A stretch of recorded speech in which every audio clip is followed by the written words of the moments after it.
So this is the block that I lived on. It's hard for me to sit here and really explain to you and for you to really feel what actually transpired that day. To say that I was in complete fear, it doesn't even do it justice. Honestly, I thought that I was about to die.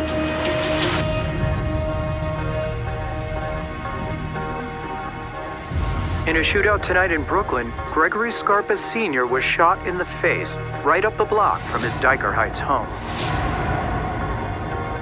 My Sweet 16 was a really big deal. You could tell in the video how much he loved me. According to police, Scarpa has been under house arrest, and he hadn't left his home in several months. When I look at him like that, I just can't fathom the stuff that he did. And I just cannot believe that it's the same person. And it's so confusing for me to have to deal with that. Once my father had it in his head that he had to kill someone, he was doing it. This was our dining room table, and this is me hugging my father.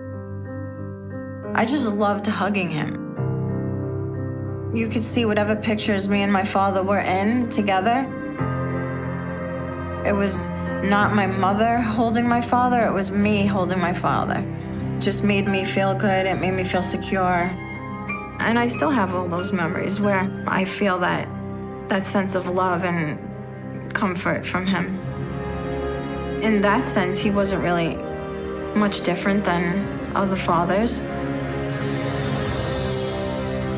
But he had this rage in him. I used to refer to my father as the Hulk because I would see this man who was just like a regular man transform into like this big creature who was capable of like breaking everything and like destruction. Stuff that he's done, sometimes I still can't even believe. When I talk about it and I say it out loud, I'm like, wow, did he really do that? It's just like, I still just can't even believe it.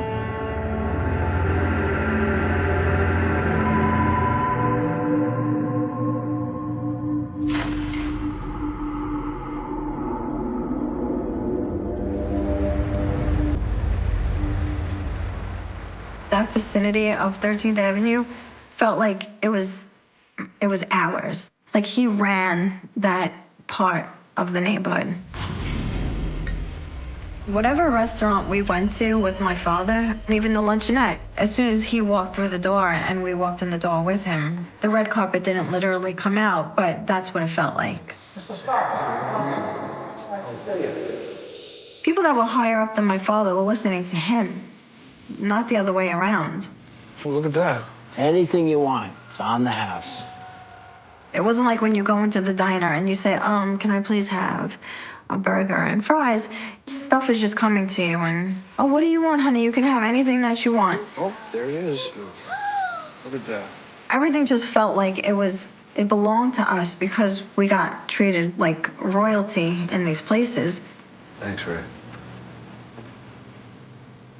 I mean, they really let my father just do whatever he wanted. I didn't know why we were getting all these perks and royal treatment.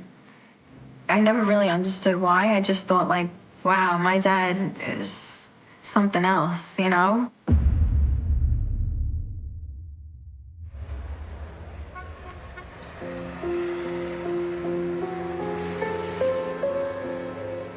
So right now I'm standing in front of the Wimpy Boys Social Club. Why they called it the Wimpy Boys Social Club, I'll never know, because nobody was wimpy in there.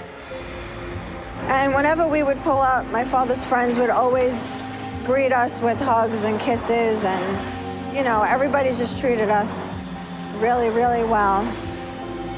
So this is an actual photo of my father hanging out in front of the club here. This is a surveillance photo. He was being watched at the time, and he doesn't look very happy. But The reason why I like this picture, even though it's a surveillance photo, is because it actually brings back, a memory of him and me, a little girl pulling up in front of the club and seeing him outside. I didn't really fully understand everything that was going on when I was real young, but my father definitely had a presence that stood out. He ran that neighborhood.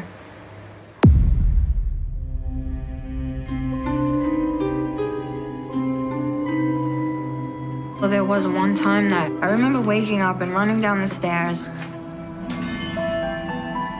Whoa. And seeing our dining room table full, and I mean from end to end, full of jewelry, covered. And I was like, what the heck is going on? And he's like, oh, Santa Claus came early. And I'm like, Santa Claus? I was touching everything at first and putting stuff on, and I mean big diamonds and rubies and everything. And I was trying everything on, playing with it. And I had some questions because I was so confused. What is all this? Hey, don't you think you should be upstairs in bed? But what is it? All this? Yeah. Oh, this is my winnings. Your winnings? Yeah, my winnings. And he says, I'm a professional gambler. I'm like, oh, what? What's that? He's like, yeah, I gamble professionally. That's a real job. I said, oh, okay. You like that one? Now it's yours. Not funny, Dad. I'm not being funny. When my daughter wants something, I make sure she gets it. Thanks, Dad.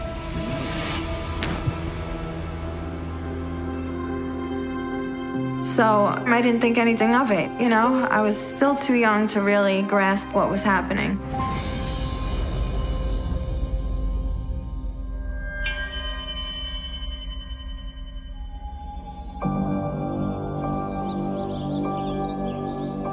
He definitely had a different personality than any of my friends' fathers. Dad, what happened? Billy shoved me into the fence and told me to get off the field. I'm sick of him. He's always messing with me. I'm not sure how old we were, but my brother had gotten into an argument with somebody on the block. Hey, what did I hear you just say? The kid kind of bullied him. And my brother came back and he was, huffing and puffing and he was all upset. Nobody messes with a Scarpa. But he's bigger than me. Hey, stop it. When I tell you to do something, that's it. You do it. Axel, you wait right there. And my father said, you go and you take this bat, and he gave my brother a bat. You go over there to that kid and you tell him that you're gonna hit him with that bat. And if you have to hit him with the bat, hit him with the bat. And if he does it again, you hit him. Did you hear me? Yeah. So my brother went walking over there with a bat, thinking that this was what he was supposed to do. I don't know what happened. All I know is that our first experience with a bully is you go and hit the person with the bat.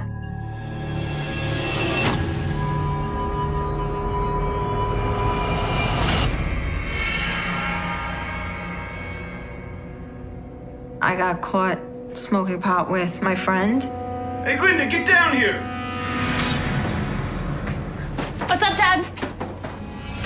I could not believe the beating that this kid had. I don't know how he survived that beating.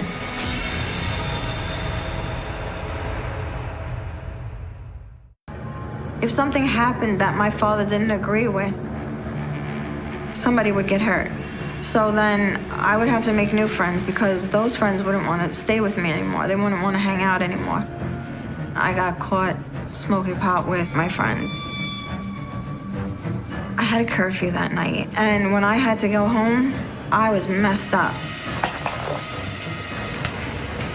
You're late. I'm sorry, Dad. I lost track of time. Are you high? Oh, Dad, come on. Look at her, she's high. No. My father was like, oh my God, she's high. I want to know who you were with. It's not that big of a deal. Yeah, it is a big deal. Who gave you the drugs? And I'm like, I'm not telling you who I was with. I wouldn't give up my friend. Who gave you the drug? I'm gonna find out who did this. But he was determined to find out who I was with. The next day, my friend got beaten badly. I don't know how he survived that beating. Hey, Glinda, get down here! His father came knocking on my door and said, "Why did you do this to my son?" So my father says, "You want to know why I did that to your son? Come inside." What's up, Dad?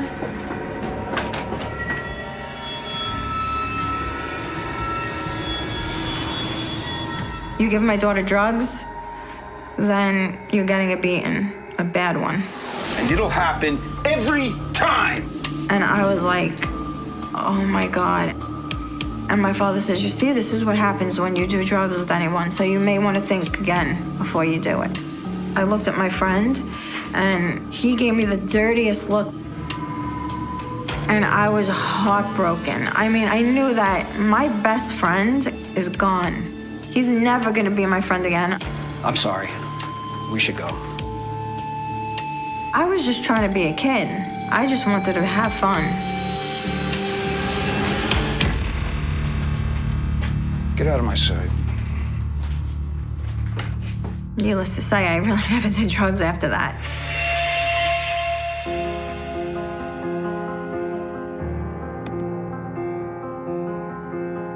My Sweet 16 was a really big deal, and my parents were going to throw this really big party, almost like a wedding.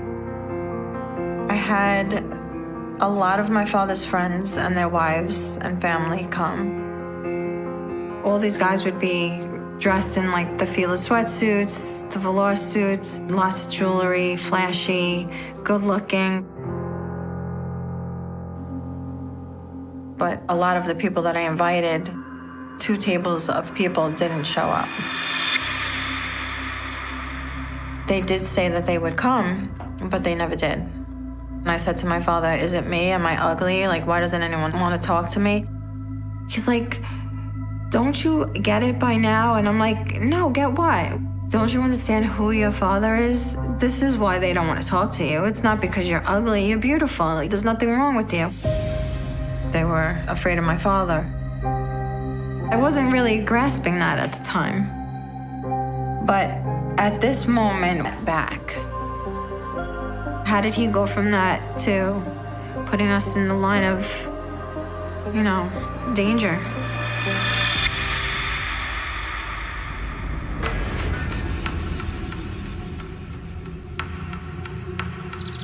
We're getting picked up by car service to go to school every day.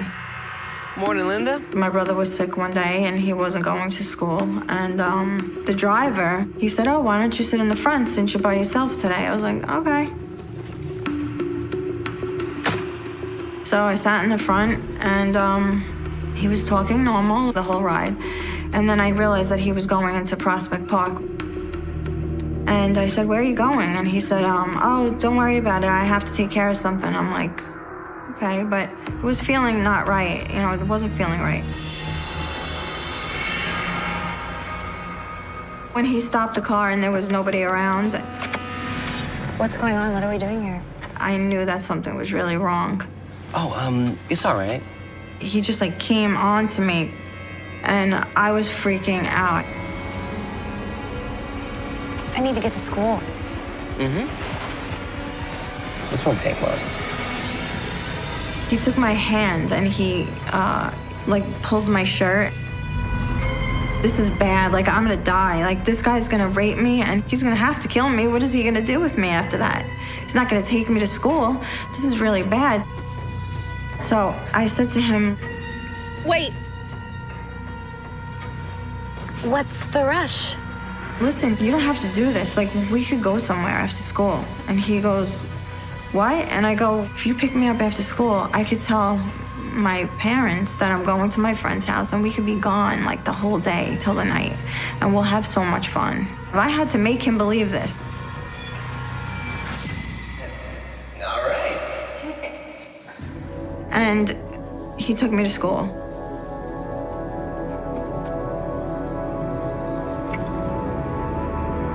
And I remember calling my mother and saying in a panic, "Hurry up and come and get me."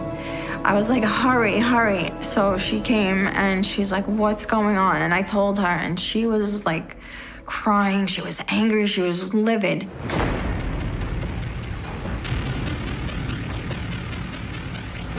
My father just like lost it. What'd you just say? He's cursing, he's yelling. Somebody touches you and that's it. I knew something was gonna happen, right?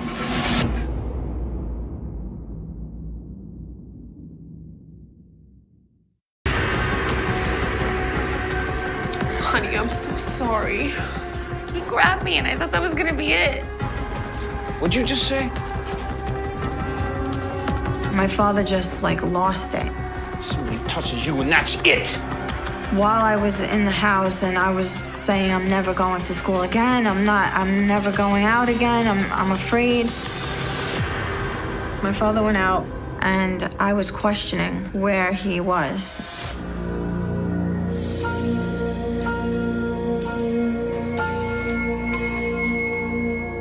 He came back and he told me that I never had to worry about him again. Honey, Yeah. I just want you to know you don't ever have to be afraid. And I'm like, what do you mean, why? What does that mean? It means he's never coming back. And he's like, he's gone, he's gone. Good night.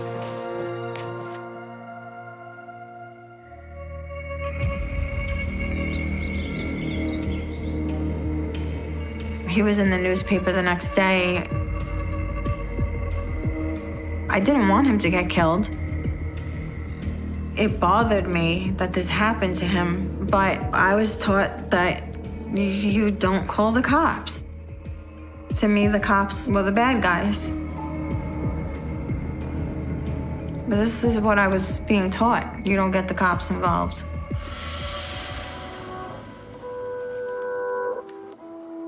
I was really torn up about it. And I carried that article in my wallet for a long time. Just the fact that he was dead was weighing on me. I felt the need that I needed to hold on to that. No one knew that I had it, and sometimes I would go back and look at it. But eventually I had lost the wallet and lost the article, and I kind of just moved on.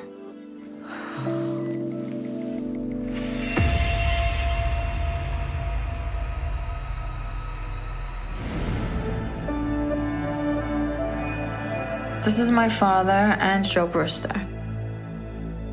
I don't know how long it's been since I've seen a picture of Joe. He was just a really great guy. My father and Joe Brewster were really close. They had a really tight relationship. He was like an uncle, he part of the family. Very loving, attentive, and caring towards us.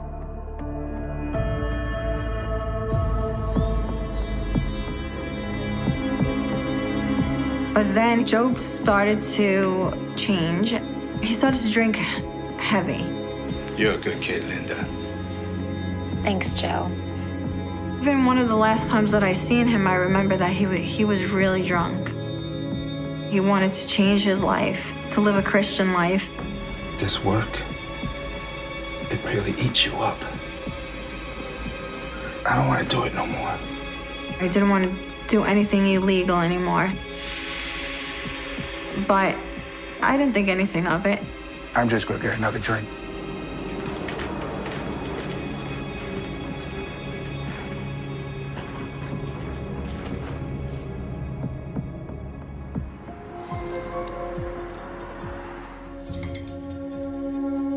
So Joe Brewster would come to the house quite often, and then he just wasn't there anymore, and I started to question where he was. Hey, Dad. Hey, Linda. Why doesn't Joe come around anymore? And my father said that he died.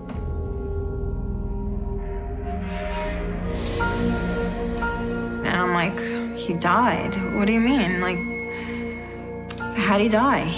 And he wasn't specific about how he died at all.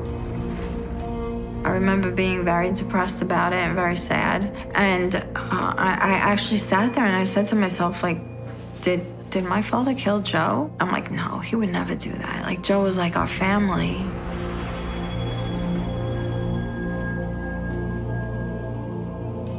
I was trying to block out all of the bad things, the the beatings and hearing about all these people getting killed in the neighborhood, I was just trying to really just block it out.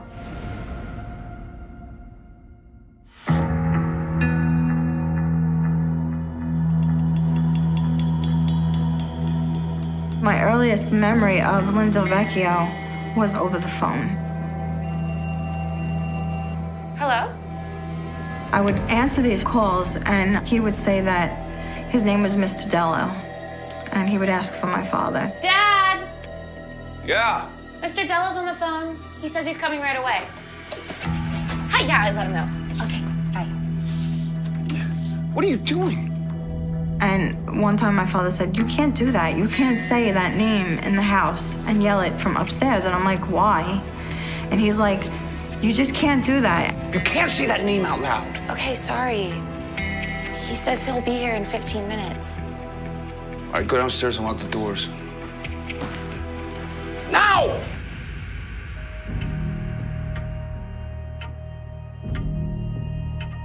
I remember it was a holiday and Mr. Dello was coming to the house, so it was a big deal.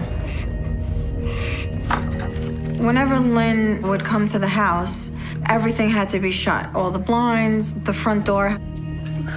No one was allowed out, no one was allowed in. It was a secret.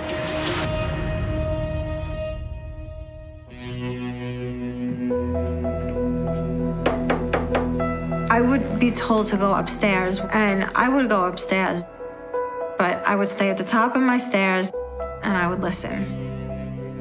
So we went down the avenue, we saw these guys, you know, and there's 4 or 5 of them. I don't know what to say to them, but they were those guys you were talking about. That was nothing really out of the ordinary for me. What about the guys from the week before? They're out, they're out. But I knew that it was like top secret.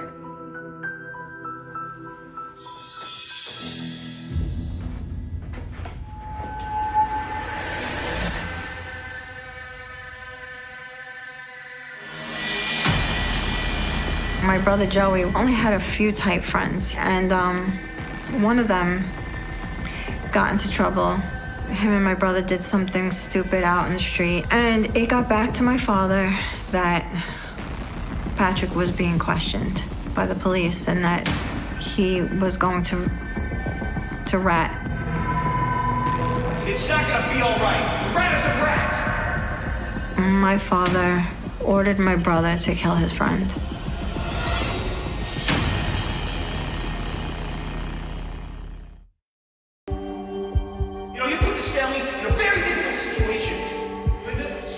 I was there for the conversation that my father had. Patrick was being questioned by the police. He's a rat.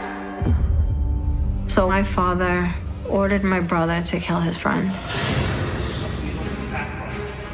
It's not gonna be all right. A rat is a rat. My brother told him, "No way, I'm not doing that."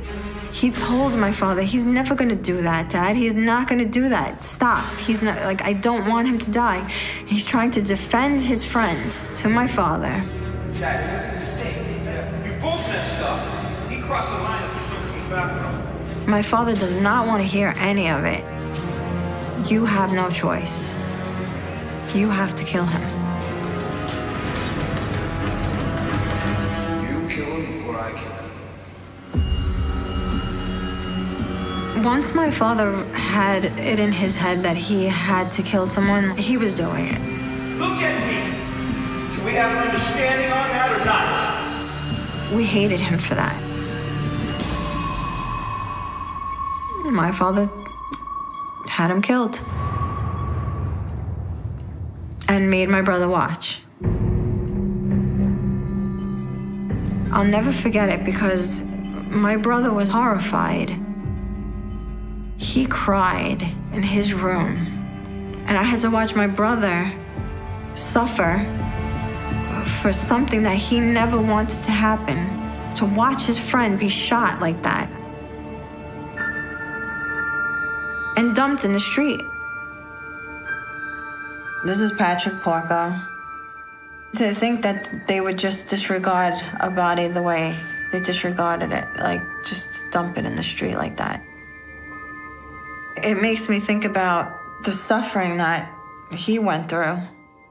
But this was not anything abnormal at that time in that era because bodies were being found like this all the time.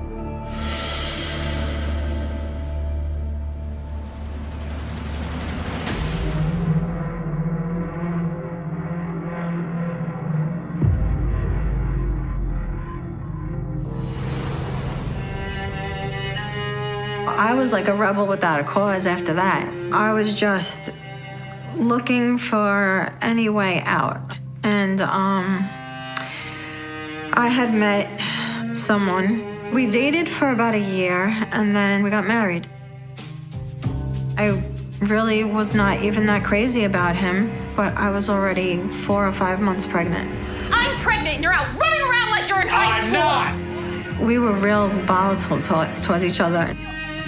We were just not a good mix, and it was getting bad. I hang out with my friends once and you start flipping out on You me! just better take this seriously. Don't treat me like a kid! Don't behave like one! And forget you! Are you okay? He's such a baby. He makes me so angry. You know, I can get rid of him. What? So my father asked me permission to kill him. Nobody hurts my daughter. Well, they deal with me. No. You can't hurt him. And I told him, no, Dad, you can't do that. I couldn't live with that. You know, he asked me literally outright, I can't do this without your permission. I said no.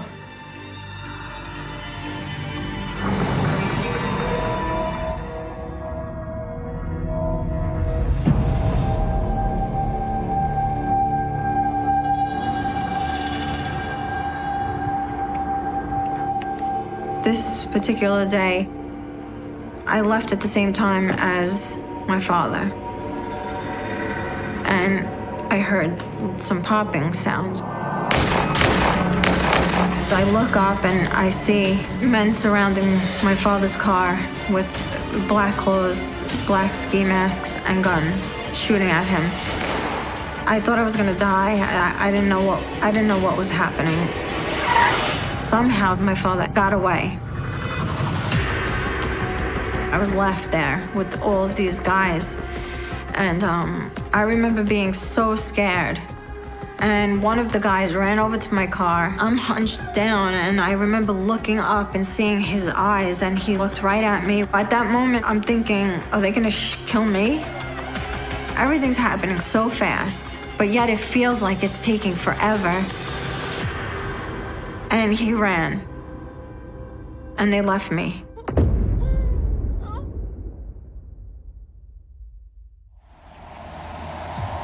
So this is the block that I lived on.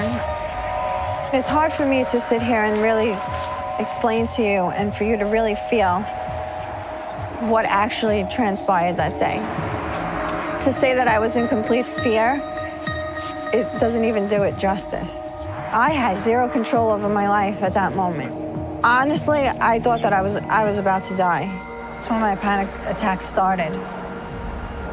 Sometimes when I'm in a car, I get panic attacks. Loud popping sounds, like a balloon pops from one of the kids or something like that. Seeing the lights from an ambulance, that can cause flashbacks. We went from having no fear to having complete fear. There was constant fear.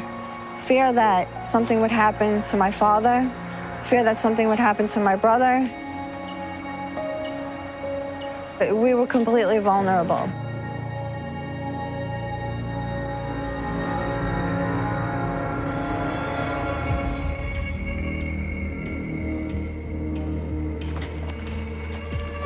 My mother gets to the door and she's like, what's wrong? And I'm like, they tried to kill Daddy. I don't know. I think Daddy's dead. I don't know. And I'm just like ranting and raving, going crazy. Next thing I know, my father walks into the door. He didn't know if I was alive, so he broke down and he was so emotional. He started to cry. I can't believe you're safe. I'm sorry. Just the relief of seeing us, he just broke down. We're okay. But as soon as my father got himself together, his emotions turned into rage real quick. he just stopped crying and he said, they're all gonna die. Every single one of them responsible for this. I was scared to death. Now he was out for pure revenge. Pretty much every night after that attempted hit on him, he was going out looking for people. And if he found someone, he did. If he didn't, he didn't. Tomorrow's another day. That's basically how it was. This one particular night, he found someone, and he pulled up alongside the guy and blew his face off.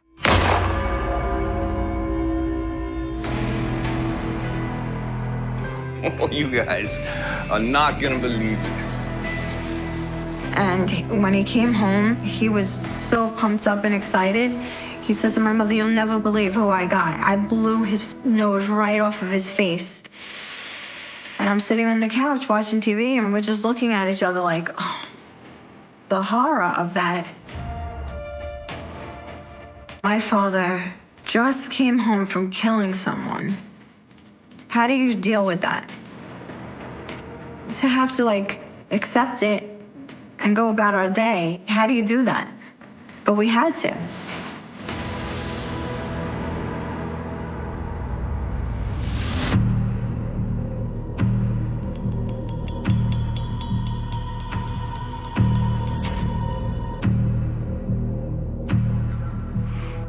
People were dying in the street, so I was really surprised that he got house arrest.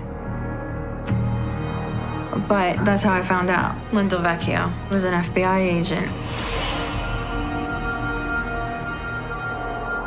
And he was my father's handler. All those years, he was like James Bond, a secret agent. And that's why it was like top secret. How far exactly from the house can I go with this thing? Greg, come on. Be happy I was able to keep you out of prison. He should have went straight to jail, but because he had this man in his life, he was given that opportunity to be on house arrest. People say that my father worked with the FBI. It was like the FBI was working for him. Listen, that's the way this thing works. I help you, you help me. Like, he had them here. And that's what made him so invincible to himself and why he thought that he could, you know, do whatever he wanted to do.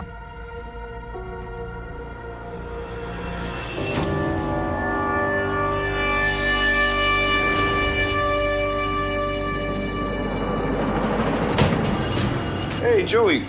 My brother comes home. He had an argument with some guys in the street, and they pulled a gun on him, and my father became enraged.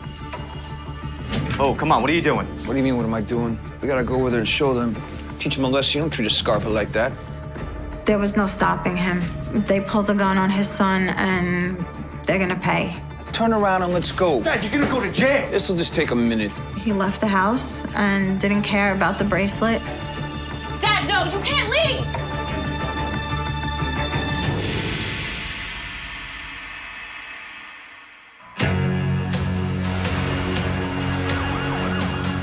I remember hearing the screaming and the shooting because it was only 2 blocks away. And I don't know what's happening. And next thing I know, the car pulls up, and my father gets out of the car covered in blood. He was like stumbling, and he had his hand like this, and I went to grab him, and he said, "Don't touch me."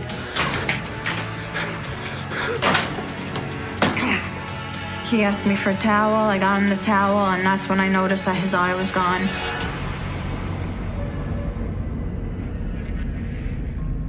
He was shot in the eye. I was frantic. Oh my God, Dad, what happened? You know, you need an ambulance. And he said, "No, I don't need an ambulance." Hello? The phone rang because his bracelet was going off, and they asked for my father. Yeah, this is Greg. And he got on the phone as if it was just a regular day. And meanwhile, he has no eye. I said, you need to get to the hospital. And he said, have somebody take me. So I went and called one of his friends, and they came and got him and took him to the hospital. And that's when I knew that it was over.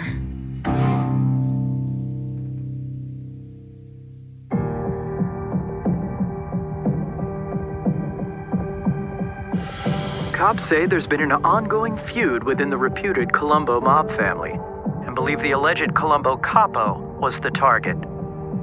He was a mobster. Here's this person that I know all of this stuff about, but I didn't have that word, mobster. I was surprised that he was actually a gangster. I knew he was a tough guy, but I never ever imagined. We're in the midst of a huge war within the Colombo crime family.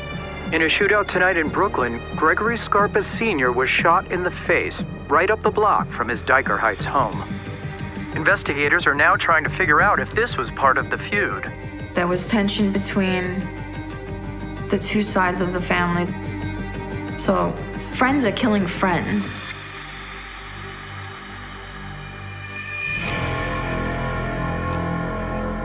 He was not the only hitman for the Colombo family, but he was the hitman for them. If they needed to get something done, they knew who to go to.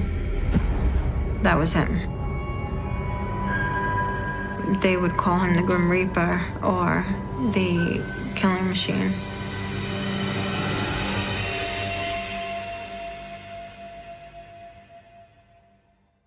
In the past 14 months, more than 10 people have been killed in the fight for control of the Colombo crime family. I don't know how many people he killed, but there have been reports where they have said that he stopped counting at 50.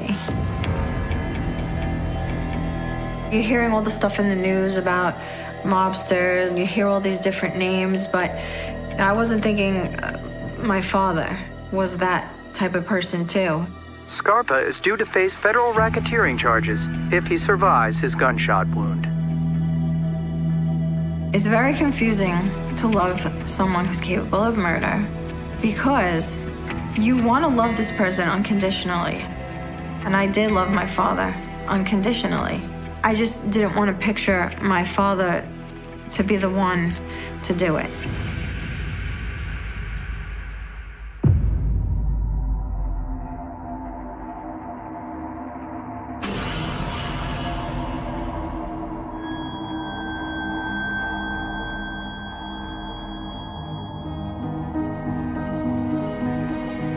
I was supposed to go and see him that weekend. My father called the house from prison, and he said to me, I don't know if I'm gonna be here, I don't know if I'm gonna make it. And I said, no, Dad, you have to. I'm coming to see you. Just hold on. He died, I think, like 2 days after.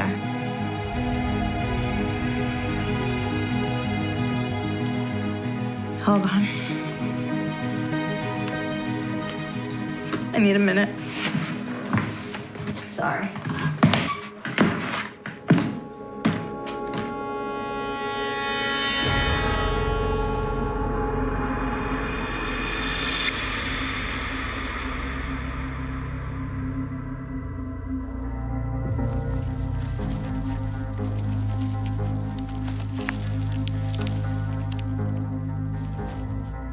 My father lived his life, I feel that my brother never got to live his life, so if I could have one of them back, it would be my brother.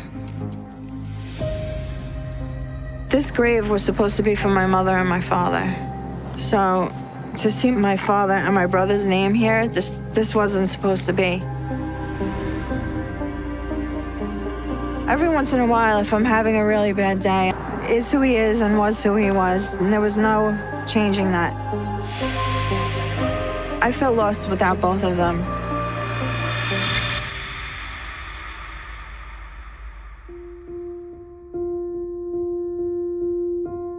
The crimes that my father committed I still feel the weight of them. Even though 23 years have passed, I still have all of these. The desert never forgets. Long after the wind wipes footprints from the sand, long after the night swallows the last glimmer of headlights on empty roads, the desert keeps its secrets buried just deep enough to make people doubt themselves. And somewhere beneath that silence, beneath the rust-colored horizon stretching endlessly toward nothing, began the story that would one day explode across national headlines. Nevada 1998 cold case solved. DNA twist stuns investigators. But long before that headline rattled a new generation of detectives, before the digital age reached far enough to resurrect a forgotten nightmare, there was only the vanishing of a 17-year-old girl and a community left breathless, staring into a darkness that refused to answer back. Her name was Megan Keller, a bright, restless teenager with eyes like polished amber, and a reputation for moving through life a little too quickly for a town like Dry Creek. She was last seen on a fading November afternoon, the kind when the sun bleeds out behind the mountains and shadows stretch across the ground like warning signs. The air tasted metallic that day, dust drifting through the streets as locals hurried to finish errands before night fell. They remembered Megan pushing through the door of the gas station on Route 73, tossing a bag of chips onto the counter, teasing the cashier for counting change too slowly. She joked about beating curfew. She laughed. She promised she'd see everyone tomorrow. But tomorrow never came. At 6:12 p.m., a passing trucker spotted her silver sedan on the shoulder of the highway, hazard lights clicking in the open dark. The engine was still warm. The driver's door hung half open, swaying gently in the cold wind as if someone had stepped out just moments earlier. No footprints. No struggle. No note. And no sign of Megan. Deputies arrived within minutes, sirens slicing through the empty plains, red and blue lights splashing across the dry brush. They circled the vehicle, voices low, breath visible in the cooling night. The interior was undisturbed, purse on the passenger seat, keys in the ignition, jacket neatly folded in the back. Everything was painfully ordinary except for the one thing that mattered most. Megan wasn't there. Investigators scanned the area with flashlights, but the desert absorbed the beams like it was swallowing the truth. The wind rose, kicking sand across the road, erasing whatever traces might have remained. A deputy squinted toward the horizon and whispered, "She couldn't have gone far." But she had. She'd gone somewhere no one could find. The search exploded overnight. Helicopters hovered over rocky ridges. Volunteers fanned out in tight grids, calling her name across miles of jagged terrain. Reporters arrived, their vans parked in a crooked line beside the sheriff's office like vultures waiting for a body to drop. Parents begged for answers on camera. Detectives scanned maps littered with red markers, marking every pointless lead. And through it all, the desert remained still, stubbornly refusing to give back what it had taken. Rumors erupted almost instantly. A pickup truck seen speeding past the gas station. A stranger camping near the mining road. A heated conversation someone swore they overheard between Megan and a tall figure in a dark jacket. None of it reliable. All of it terrifying. One witness claimed they saw a silhouette standing beside her car around dusk, unmoving like a statue carved from the night itself. When detectives pressed for details, height, clothing, face, the witness faltered. "I don't know," he whispered, finger tracing the rim of his coffee cup. Something about the stillness didn't feel right. Stillness. The word clung to investigators like an omen. Inside the sheriff's office, the case unfolded in frantic waves of hope and disappointment. A fragment of hair caught on a fence. A shoe print smudged in loose soil. A smear on the inside of the car door that might have been blood, or maybe just old rust. Evidence that promised answers but delivered only more questions. Each clue felt like the echo of something bigger, something just out of reach. Detectives worked until their eyes burned, chasing shadows across outdated maps. The sheriff paced the length of his office until the scuff marks formed a permanent trail. The town held its breath. But as days became weeks, hope thinned, and Dry Creek, stubborn in its quiet suffering, resumed its slow, dusty rhythm. Porch lights went out. Flyers faded under the sun. Conversations shifted from urgent fear to uneasy resignation. People stopped expecting Megan to come home. They stopped expecting the truth. The case froze. Evidence was boxed up and shelved. Interviews were transcribed and filed away. The sheriff made one final public statement, voice hoarse with defeat. "We are continuing to explore all possibilities." Everyone knew he wasn't. Everyone knew the investigation had collapsed under the weight of nothing. Meghan Keller became another name on a growing list of desert mysteries. Another ghost swallowed by the emptiness. But the desert, patient and cruel, had not finished with her story. It waited, silent, unmoving, until the world changed enough to hear what it had kept hidden. 2 decades later, in a state-of-the-art forensic lab humming with machines and glowing with soft LED light, a young technician reached into a dusty transfer bin marked for digital cataloging. The label read, "Case November 23, 98. She wasn't looking for breakthroughs. She wasn't looking for justice. She was simply doing the monotonous work of updating old records." She opened the evidence box, coughing as a thin cloud of dust puffed upward, settling onto stainless steel countertops. Inside lay the relics of a vanished life. Meghan's bracelet, fibers from her car seat, soil samples from the roadside. And near the bottom, sealed in a brittle evidence pouch, was the hair strand collected from the fence. The notes on the original label said, "Likely animal." No further analysis. No follow-up. The technician held the strand under a lamp, eyebrows knitting. It was long, fine, light-colored, human not animal. A mistake frozen in paperwork for 20 years. Without hesitating, she fed it into the modern sequencer. The machine hummed, processing what the past had overlooked.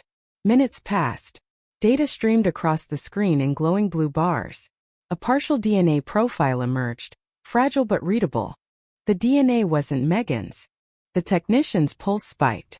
A foreign profile meant a new presence at the scene. Someone who had been inches from Meghan in her final moments. Someone who had slipped through every interview, every report, every assumption. She ran the sample through national databases. No direct match. The system shifted automatically to a secondary mode. Familial search. A technology that didn't exist in 1998. A technology that could resurrect ghosts. The computer pinged. A distant relative. Someone arrested 2 years earlier in Reno on a minor charge. Not a suspect, just a branch on a genetic tree. A thread thinner than a whisper but strong enough to follow. Investigators built the family line. Cross-referenced addresses. Pulled old employment records. Dug into sealed juvenile files. And at the end of that painstaking trail sat a name that hadn't appeared once in all 20 years of documentation. A man who had lived near Dry Creek at the time. A man with a history of violence buried beneath youthful offender laws. A man who abruptly moved out of state exactly 6 months after Meghan's disappearance. A man the original investigators never even considered. While modern detectives scrambled to reassemble a case long believed dead, the past continued offering up chilling fragments, details that had been overlooked, dismissed, or swallowed by the desert. Among them was the half-erased shoe print found near Meghan's car. At the time it was considered useless. Too distorted. Too faint. But with modern imaging, investigators discovered a distinctive tread pattern. One used only by a rare line of boots manufactured for 2 years in the late 1990s. Those boots were sold in only a handful of stores across rural Nevada. Receipts traced the purchase to 3 individuals. 2 were ruled out almost immediately. The third was the name at the end of the DNA trail. Had the original investigators known, they might have connected the dots. They might have found him before he fled the state. But history is merciless, and the desert has a talent for erasing exactly the evidence that matters most. Still, the most unsettling piece of the puzzle came not from technology, but from an old witness report nearly forgotten. The man who claimed he saw a figure standing beside Meghan's car. Not pacing. Not searching. Just standing. Unmoving. Watching the road. At the time, detectives dismissed him. Dress, they said. Imagination. A trick of the fading light. Now that report felt like a warning no one had recognized. A shadow in plain sight. And as the investigation roared back to life 2 decades later, every forgotten clue sharpened into focus, converging on a truth that had waited patiently beneath the sand. A truth ready to break through. A truth preparing to stun the world. The moment the DNA hint surfaced, the cold case thawed with a violence no one expected. Files that had slept for 20 years were dragged back into the light, their edges curling from age, their ink faded but still whispering the same unanswered questions. Detectives who hadn't even been born when Megan vanished were suddenly reading the old reports with a kind of reverence, as if the pages themselves might breathe if held carefully enough. And at the center of the storm was a name that until now had meant nothing, belonged to no rumor, appeared in no interview. A name that emerged from genetic threads rather than human memory. The suspect, though not yet officially identified, became a presence in the investigation before the detectives even reached his door. They built him from fragments.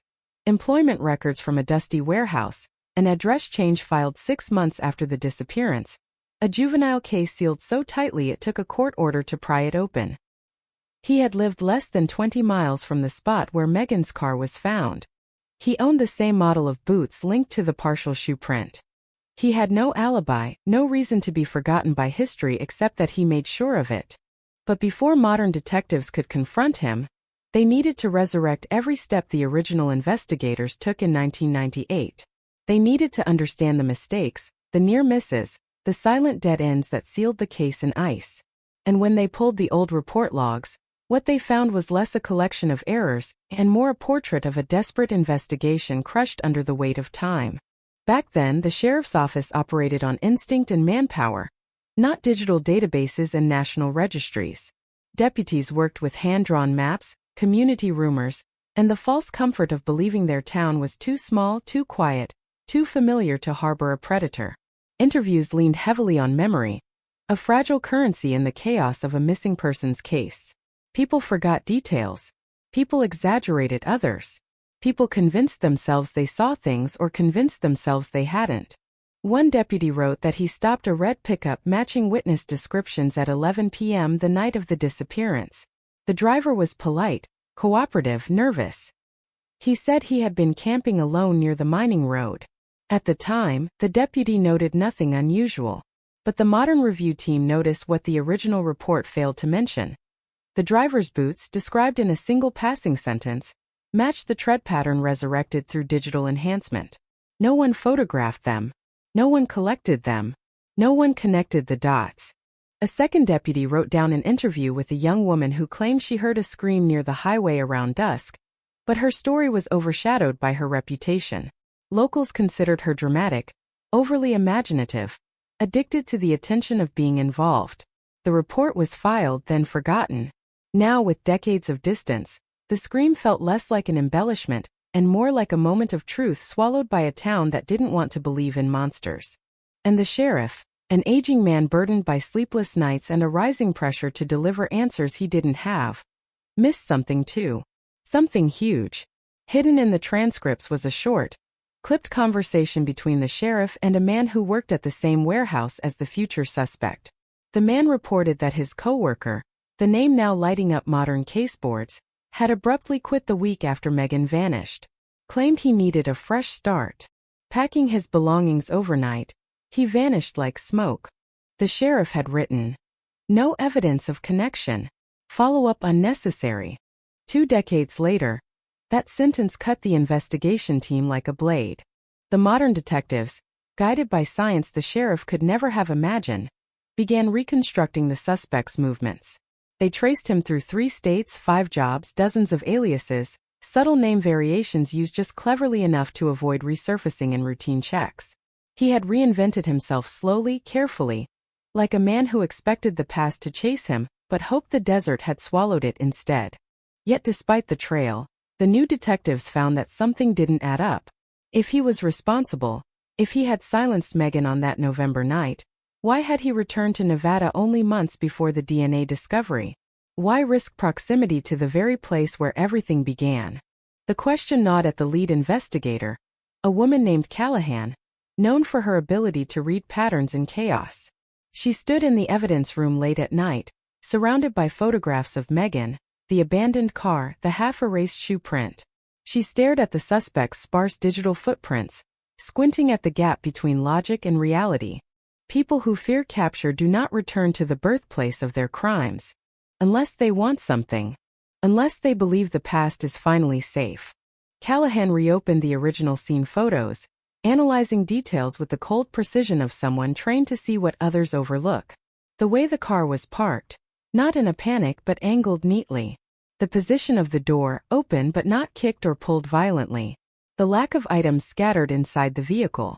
Little signs, subtle signs, suggesting Megan may have trusted the person she encountered. Trusted them enough to pull over. Trusted them enough to open her door. Trust changes everything. And suddenly the investigation was no longer just about a man who hid in plain sight. It was about a relationship no one had known existed. A connection invisible in 1998 but glaring now. They needed testimony. They needed memory. They needed someone who had seen something but didn't understand what it meant. So they began knocking on doors. Most residents of Dry Creek had moved on. Some physically, others emotionally, burying the memories under layers of new tragedies and new routines. But there were still those who remembered everything with painful clarity. They invited detectives into living rooms lined with faded photographs and dusty trophies, pouring coffee that tasted like old secrets. They spoke of Megan as if she had stepped out of the room only yesterday. They spoke of the fear that clung to the town after she vanished, the curfews, the glances over shoulders, the way parents refused to let their children walk alone anymore. And then one voice, a man now in his 60s, once the young witness who described the still figure beside the car, finally admitted something he hadn't shared in 1998. He hadn't been truthful about why he kept driving. He hadn't merely sensed danger. He had recognized the figure. Or at least he thought he had. A tall silhouette, narrow shoulders, a distinctive gait. Someone he'd seen before, though he couldn't place the name back then. Someone who worked in town for a short period and then disappeared. Someone he'd never reported again because he convinced himself memory could not be trusted. The detectives didn't react, didn't reveal the name they now carried like a shadow. They simply asked him to close his eyes and describe the silhouette again. He did. Slowly, carefully, and every detail aligned with the suspect's old employment records. The desert had not forgotten the truth. People had. As detectives gathered more fragments, something unexpected surfaced. Megan's old diary, found by her mother during a recent attic cleaning, had been boxed for years untouched. When handed over, pages brittle at the edges, investigators flipped through the adolescent scribbles, half-formed thoughts, teenage frustrations. And then a single entry that froze the room. She mentioned a man who makes me uncomfortable near the highway, someone she saw repeatedly on her drives home from school. She never named him, never described him in detail, but she wrote, "I hope he doesn't notice me noticing him." That sentence, buried in a 15-year-old notebook, felt like a thread connecting the past to the present. Callahan stared at the entry for a long time. The handwriting trembled slightly, as if Megan herself had been uncertain whether she was afraid or simply uneasy. But fear often begins quietly, like a shift in the wind. The detectives' biggest break came when they subpoenaed old warehouse security logs. At first it seemed hopeless. Records incomplete, tapes erased, logs handwritten. But among the pages was a note initialed by the suspect. Shift swap requested, November 13th. The same day Megan disappeared. He had requested the day off. He had not worked. He had no alibi. And yet the question remained, why come back now? Detectives tracked him to a rundown motel outside Carson City. He checked in under a different name. Paid in cash. No digital trail except a blurry camera still of him at the counter. He looked older, gaunter, but there was something in his eyes. A tension, a restlessness, like a man waiting for something to happen. They kept surveillance quiet. No sirens. No confrontation. Just silent observation as they built the case piece by piece. The motel room was unremarkable. No suspicious bags, no weapons, nothing that screamed guilt. But guilt rarely screams. It whispers. It hides. It waits for opportunity. The turning point came when detectives discovered he had visited the exact stretch of highway where Megan disappeared, twice, in the same week. Traffic cameras caught his vehicle, both times pulling onto the shoulder, lingering for several minutes, then leaving. No explanation. No rational reason. A man returning to the scene of a crime is either arrogant, nostalgic, or terrified. Callahan believed he was the third. She believed he sensed the investigation tightening around him. Not through media leaks, not through police confrontation, but through something stranger, intuition. Some criminals feel the past waking up before anyone else does. And as detectives prepared the arrest warrant, as they reviewed every piece of resurrected evidence, one detail struck them with sudden chilling clarity. The suspect's DNA had not been found anywhere else in the case. Not on the car. Not on the clothing. Not on any other items. Only on the strand of hair that had once been dismissed as animal. A single trace. Left on a fence. As if he had stood there. Watching. Waiting. Or returning later, long after Megan was gone. Drawn back to the scene by something twisted and unexplainable. The truth, whatever it was, waited on the other side of the approaching confrontation. But the desert, for the first time in 2 decades, felt like it was stirring. Something was waking up. Something that had been silent too long. The morning the arrest team prepared to move in, the sky over Carson City carried the same dull copper hue that had hung over Dry Creek the night Megan disappeared. A sky that felt too heavy, too expectant, as if it recognized the echo of a story returning to life. Detectives adjusted bulletproof vests, radios crackling softly, boots scuffing against the pavement in a rhythm too tight to be casual. Yet beneath the tactical choreography, a quiet dread threaded through the air. Not dread of violence, dread of answers. For 20 years this case had been built on emptiness. Empty roads, empty witnesses, empty conclusions. Now, for the first time, they were about to face the man whose absence had shaped the entire investigation. A man who had lived outside suspicion for 2 decades. A man who had returned to Nevada like a shadow drifting back to the place it once fell. Detective Callahan watched the motel door from behind the tinted window of an unmarked car. Her jaw clenched, fingers tapping lightly against her knee. She replayed every detail they had gathered, the DNA thread, the boot print, the diary entry, the witness silhouette. Each clue was a whisper pointing toward the same conclusion. And yet something inside her remained unsettled, like a puzzle piece that didn't quite fit. At precisely 7:14 a.m., the suspect stepped out of his room. He moved with a stiff economy of motion, as though every gesture had been rehearsed. He locked the door behind him, glanced once toward the highway, then walked briskly toward the parking lot. Not startled. Not cautious. Expectant. Callahan murmured into her radio. The team moved. 3 officers approached from the left, 2 from the right, forming a silent crescent that closed in before he could even register their presence. He froze as they announced his name, his rights, the charges pending review. His eyes flicked from face to face, not with confusion but with a strange, almost resigned curiosity. As if he had been waiting for them. He didn't resist. Didn't shout. Didn't demand explanation. He lifted his hands calmly, wrists slack as the cuffs snapped closed. And then, in a voice so controlled it scraped the nerves of every officer present, he said, "It took you long enough." Those words would later haunt the interrogation room. On the drive back to the station, the suspect stared out the window, watching the desert shift into view. The miles rolled past in silence, but his expression remained eerily steady, like a man revisiting an old wound not with fear, but with certainty. Callahan sat 2 seats away, studying him from the corner of her eye. There was no tremor in his hands, no sweat on his brow, no flicker of panic. Only an unsettling calm. A calm that suggested he knew something they didn't. At the station they led him into the interrogation room. A sterile space with gray walls and a cold metal table. Cameras blinked silently from the corners. Callahan entered with her partner, Detective Reyes, a methodical investigator known for breaking down suspects with quiet precision. They set their files down, their movements measured. The suspect watched them sit. His fingers tapped the table once, twice, then stopped. Callahan opened with the simplest question. "Why did you come back to Nevada?" He smiled.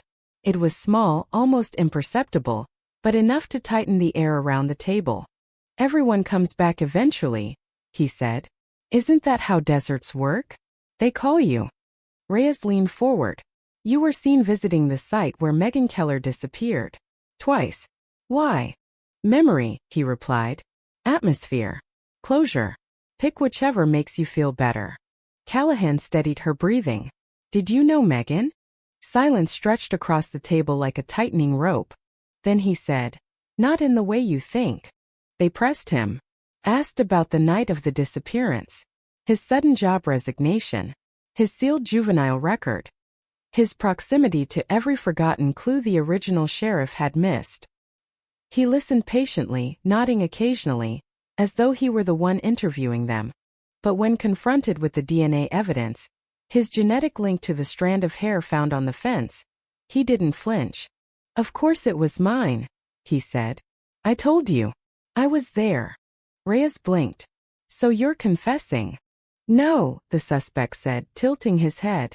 "I'm acknowledging." Callahan felt a chill crawl along her spine. The distinction mattered. A confession was a closure. An acknowledgement was an opening. "Why were you there?" she asked. His smile faded. "To watch." The room fell into stillness so thick it felt like dust settling in slow motion. But before they could press further, he leaned back, expression shifting into something unreadable. "You think I did something to her. That's why you're here. Why you dusted off the old boxes and dug up ghosts. Because the desert told you my name." "No," Callahan said. "DNA did." He laughed softly. "DNA only tells you a person was present. Not what they did. Not what they saw. Not what they couldn't stop." Couldn't stop. The phrase hit Reyes like a fist. "What do you mean couldn't stop?" he demanded. "Are you implying someone else was there?" The suspect's eyes darkened. "I'm implying you should be careful where you dig. Some secrets stay buried because they need to." Callahan slammed a photo onto the table. A shot of the abandoned sedan from 1998. "You were there. You left your trace. You watched her vanish. Tell us what happened." The suspect stared at the image for a long moment, expression indecipherable before whispering. She wasn't alone. Cold dread trickled through the room. Reyes exchanged a glance with Callahan. "Who was with her?" The suspect's jaw tightened. "I don't know. A figure. Nothing more. Someone who didn't want to be seen." Liar, Callahan thought. Or perhaps something worse. A witness protecting the very monster investigators had spent 2 decades trying to identify. They kept questioning him for hours, extracting fragments, decoding half-truths, pushing against walls he had spent 20 years building. He contradicted himself rarely, hesitated even less. Every word felt deliberately placed, every silence intentional. When asked why he fled after the disappearance, he said, "People leave. It's not a crime." When asked why he returned, he said, "Time changes perspective." When asked why he watched from the fence, he said, "I didn't know what else to do."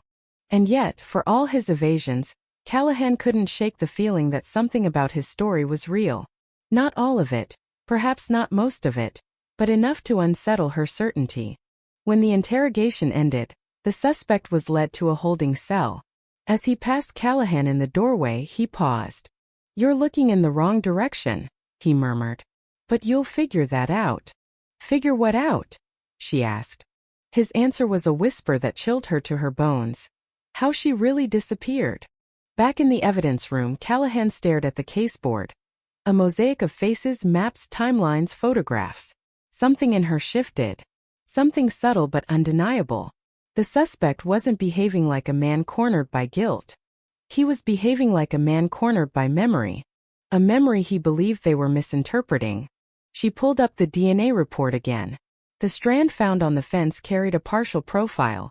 Not complete, not pristine. A fragment. Enough to identify a relative, not enough to convict. Enough to draw investigators toward him, but not enough to tie him definitively to a violent act. What if he had been there but not as the perpetrator? The thought unsettled her.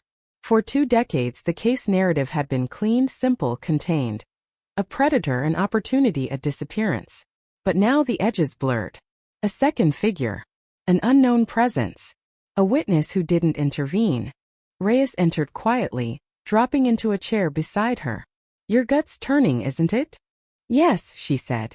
"Good," he replied. "Because mine is too." They reopened the witness report describing the still figure beside the car. They cross-referenced the times, the locations, the angles, the distances. The suspect's presence near the scene fit the timeline, but so did someone else's. Someone whose name had never appeared in the investigation. Someone whose connection to Megan had never been identified. Someone who could move through a small town unnoticed, unremarked, unseen. Callahan scanned the original list of interviewees. Teachers, classmates, neighbors, warehouse employees, mechanics, gas station clerks. And then her eyes landed on a detail she had never questioned before. The name of the man who discovered the abandoned car. The trucker. He had reported it at 6:12 p.m., calm, composed, claiming he had pulled over to check but found no sign of the driver. He was thanked, recorded, dismissed. He had never been questioned again. Callahan straightened slowly. "Reyes," she murmured. "Pull everything we have on the original witness who found the car." Reyes frowned. "Why him?" "Because he was the first person on the scene," she said. "And we never verified his timeline." Reyes hesitated, then nodded and left the room. Callahan turned back to the caseboard. Her heart beat heavy in her chest. Not with fear but with revelation. The suspect wasn't lying. He wasn't confessing. He was pointing. Not to himself, but to someone else. Someone the desert had hidden even better. Someone who moved in stillness. Someone Megan may have feared without ever naming. Someone who might have watched her disappear not from the shadows, but from the road itself. And as the pieces shifted into a new and terrible pattern, Callahan realized the cold case wasn't closing. It was opening. Wider. Darker. And the desert, once silent, now felt like it was listening. Night settled over the station like a slow descent of ash, heavy and suffocating, the kind that dims even the brightest fluorescent lights. Detective Callahan remained alone in the evidence room, the hum of the ventilation system the only sound cutting through the stillness. She stared at the growing red circle around the name no one had questioned in 20 years. The first witness, the man whose phone call set everything in motion. The trucker. A man the original investigators had treated like a good Samaritan. A man who had slipped quietly back into the anonymous flow of American highways, leaving behind a single report and a mystery no one thought to revisit. Reyes returned moments later, a folder in his hand. Not a thick one, thin, almost insultingly empty. But sometimes emptiness is the loudest alarm. "This is everything we have," he said, placing it on the table. "And I mean everything." He was barely interviewed. No follow-up. Not even a background check. Callahan opened the file. The first page held the man's name. Dennis Harrow, age 32 at the time, employed by a Nevada freight company, hauling westbound when he claimed to see Megan's abandoned car. His statement had been taken in haste, scribbled by a deputy overwhelmed with radio chatter and pressure. It was clean. Too clean. No contradictions, no hesitations, no emotional notes. Just facts perfectly aligned. Too perfectly. People rarely remember trauma with that kind of precision. "What do we know about him now?" Callahan asked. Reyes exhaled slowly. "Not much." He left the freight company 2 months after the disappearance. Moved out of state. No criminal record. No marriages. No property. He's lived under the radar for years. No social media. No fixed employment. "A drifter," Callahan said. "More like someone who chooses not to be seen." The distinction chilled the room. Callahan flipped to the next page. A grainy photo taken at the scene in 1998. Harrow stood near Megan's car, hands in pockets, gaze directed away from the camera. Even blurred, something in the posture unsettled her. His stance too relaxed, too centered. Not the jittery unease she expected from someone who stumbled upon a missing girl's vehicle. But it was his eyes, half-shadowed, half-revealed, that caught her breath. Not frightened. Not confused. Observant. As though he were studying the investigators, not the scene. A soft knock interrupted her thoughts. A young officer stepped in, holding a printed log. "Detectives, you asked for everything connected to the original 911 call." Callahan nodded. The officer handed her the page and left. She scanned the records and there, tucked between lines of technical timestamps, was the detail that struck her like lightning. Harrow called the disappearance in from a payphone 15 miles east of where he claimed to have found the car. Reyes leaned closer. "That's impossible." He said he pulled over, saw the car, then drove to the nearest phone. But the nearest phone was only 4 miles west. Callahan felt her pulse hammer against her ribs. He didn't drive to the nearest phone. He drove away from the scene. Why? Reyes whispered. There was only one reason. He needed time. To prepare a story. To compose himself. To create distance between the truth and the report. The realization crawled under Callahan's skin like venom. They had been chasing the wrong man. Not the suspect in the motel. Not the ghost the DNA trail had led them to. Not the witness who lingered near the fence. But the man who started it all. The man whose presence had framed the narrative from the very beginning. Dennis Harrow. The desert had hidden him in plain sight. Callahan straightened, jaw set. We need to find him. Now. Reyes was already dialing. Calls went out. Alerts triggered. Officers mobilized. The name Harrow, unknown to every living investigator until tonight, now pulsed through the station like an alarm bell echoing through cracked canyon walls. His driver's license had expired. His last known address outdated by 15 years. But there were traces, employment forms, transient motel stays, sporadic gas purchases. A pattern of movement like an erratic heartbeat, circling the western states, avoiding major cities, never lingering more than a few months. A ghost but not a silent one. At 10:32 p.m. dispatch located a recent transaction. A fuel receipt from a station on the outskirts of Reno. Timestamped just hours earlier. He was close. Too close. Reyes grabbed his jacket. If he's on the move, we need to intercept before he vanishes again. Callahan nodded. And bring the suspect. Reyes frowned. Why him? He said he couldn't stop it. That he saw someone. He might be the only person who can identify Harrow in real time. Minutes later they escorted the motel suspect. Hands cuffed, expression unreadable. Into the transport vehicle. Callahan climbed in beside him. His gaze flicked toward her, not defiant, not fearful but curious, as though he could sense the shift before she said anything. We think we know who else was there that night, Callahan said. The suspect's lips twitched. The smallest hint of satisfaction. Told you were looking in the wrong direction. Then tell me who he is. His eyes locked with hers, steady, unblinking. I can't give you a name. I didn't know his name back then. But I can tell you the shape he carried. The way he held his shoulders. The way he looked around like he expected something to come for him. Why didn't you report it? She pressed. Because no one believes the man who watches from a distance, he said softly. And because he wasn't the one who frightened me. Callahan stiffened. What do you mean? He leaned closer, lowering his voice until it was almost a murmur. There was something else. Someone else. But you're not ready for that yet. Not ready yet. The words carved through her like a blade of ice. 2 hours later, the convoy rolled into Reno. The gas station was a lonely outpost, bathed in the flickering glow of aging neon. The attendant, half asleep behind the register, perked up when investigators flashed badges. Yes, he remembered Harrow. Yes, the man had bought fuel. Yes, he looked like he hadn't slept in days. No, he didn't speak. No, he didn't buy food or water. Just fuel. Asked for change. The attendant pointed down the highway. Said he was heading toward the state line. Callahan stepped back outside. Cold wind sliced across the concrete, carrying the faint scent of rain. Rare in Nevada, but tonight the sky felt unstable, as though even the weather sensed the story tilting into new territory. They moved fast. Patrol cars scanned the highway. Helicopters alerted. Traffic cams accessed. And then a sighting. A truck matching Harrow's vehicle, captured by a border camera heading northwest. Reyes swore under his breath. He's running. No, Callahan said, scanning the map. He's circling. Harrow wasn't fleeing. He was looping. A pattern that made no sense to anyone except the suspect sitting silently in the back of the vehicle. Callahan turned to him. Why circle?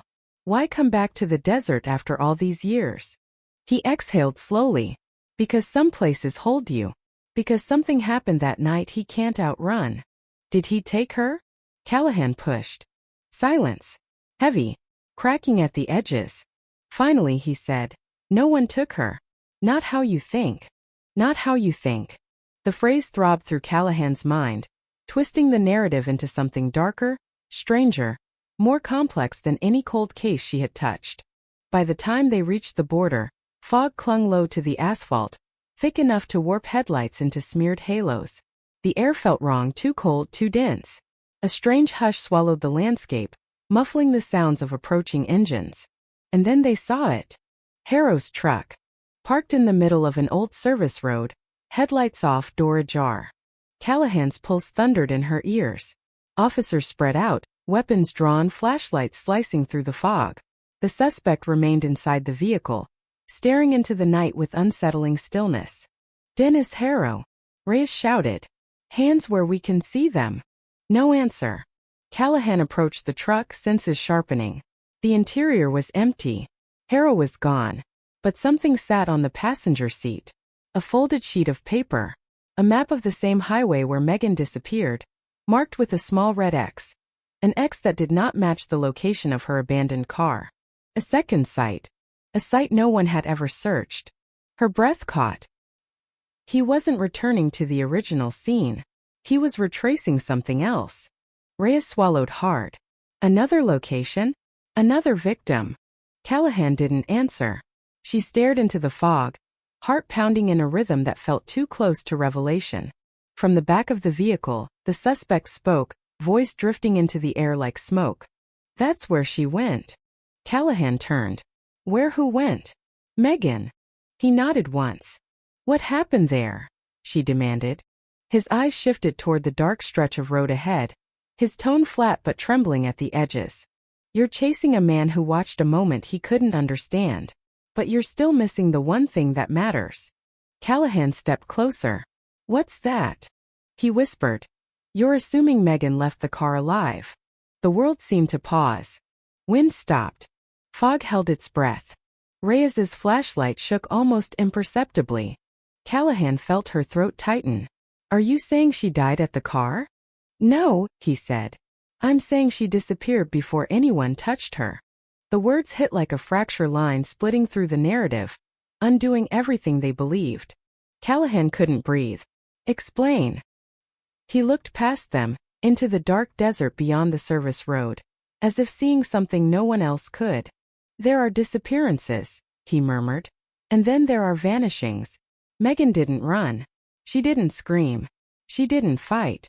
She just stopped being there." The fog thickened. The desert fell grimly silent. And somewhere beyond the reach of headlights, the truth waited, older, darker, and far more disturbing than any of them had imagined. The desert at night felt impossibly vast, as if every shadow reached farther than it should, stretching into silence that clung to the skin.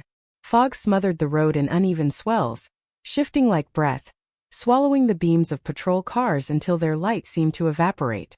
Callahan stood at the edge of Harrow's abandoned truck, map trembling slightly in her hand, though she refused to let her voice betray it. The X marked on the page pulsed in her mind. An unsearched spot, a forgotten corner of the 1998 investigation, a place never given meaning until tonight. Behind her, the suspect remained inside the vehicle, wrists cuffed but posture unnervingly controlled. He watched the scene with a strange calmness, as though this unfolding moment was one he had witnessed before, one he had waited for. His words echoed in Callahan's mind like a warning carved into stone. "You're assuming Megan left the car alive, she just stopped being there." She felt the weight of that implication pressing against her ribs. Reyes approached, boots crunching against gravel, breath sharp in the cold. "We need to search the marked site," he said, voice low. "If Harrow went there, if he left the truck here, he could be on foot. Could be watching us right now." Callahan nodded.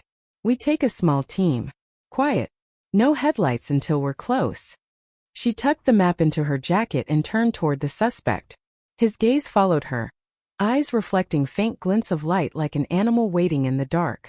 "Tell me what we're walking into," she said. He didn't blink. A moment frozen in time. "That's not an answer. It's the only one you'll believe after you see it." Reyes muttered something under his breath, something between fear and frustration, but Callahan ignored him. She signaled her team, and they moved out on foot, flashlights angled downward to avoid broadcasting their position. Fog clung to their legs, drifting around them as if trying to herd them back. The air grew colder with every step, an unnatural chill that didn't belong in a Nevada night. The marked location was roughly half a mile from the truck, hidden behind a low ridge. As they climbed, their world shrank to the crunch of gravel and the faint buzz of electricity in their radios.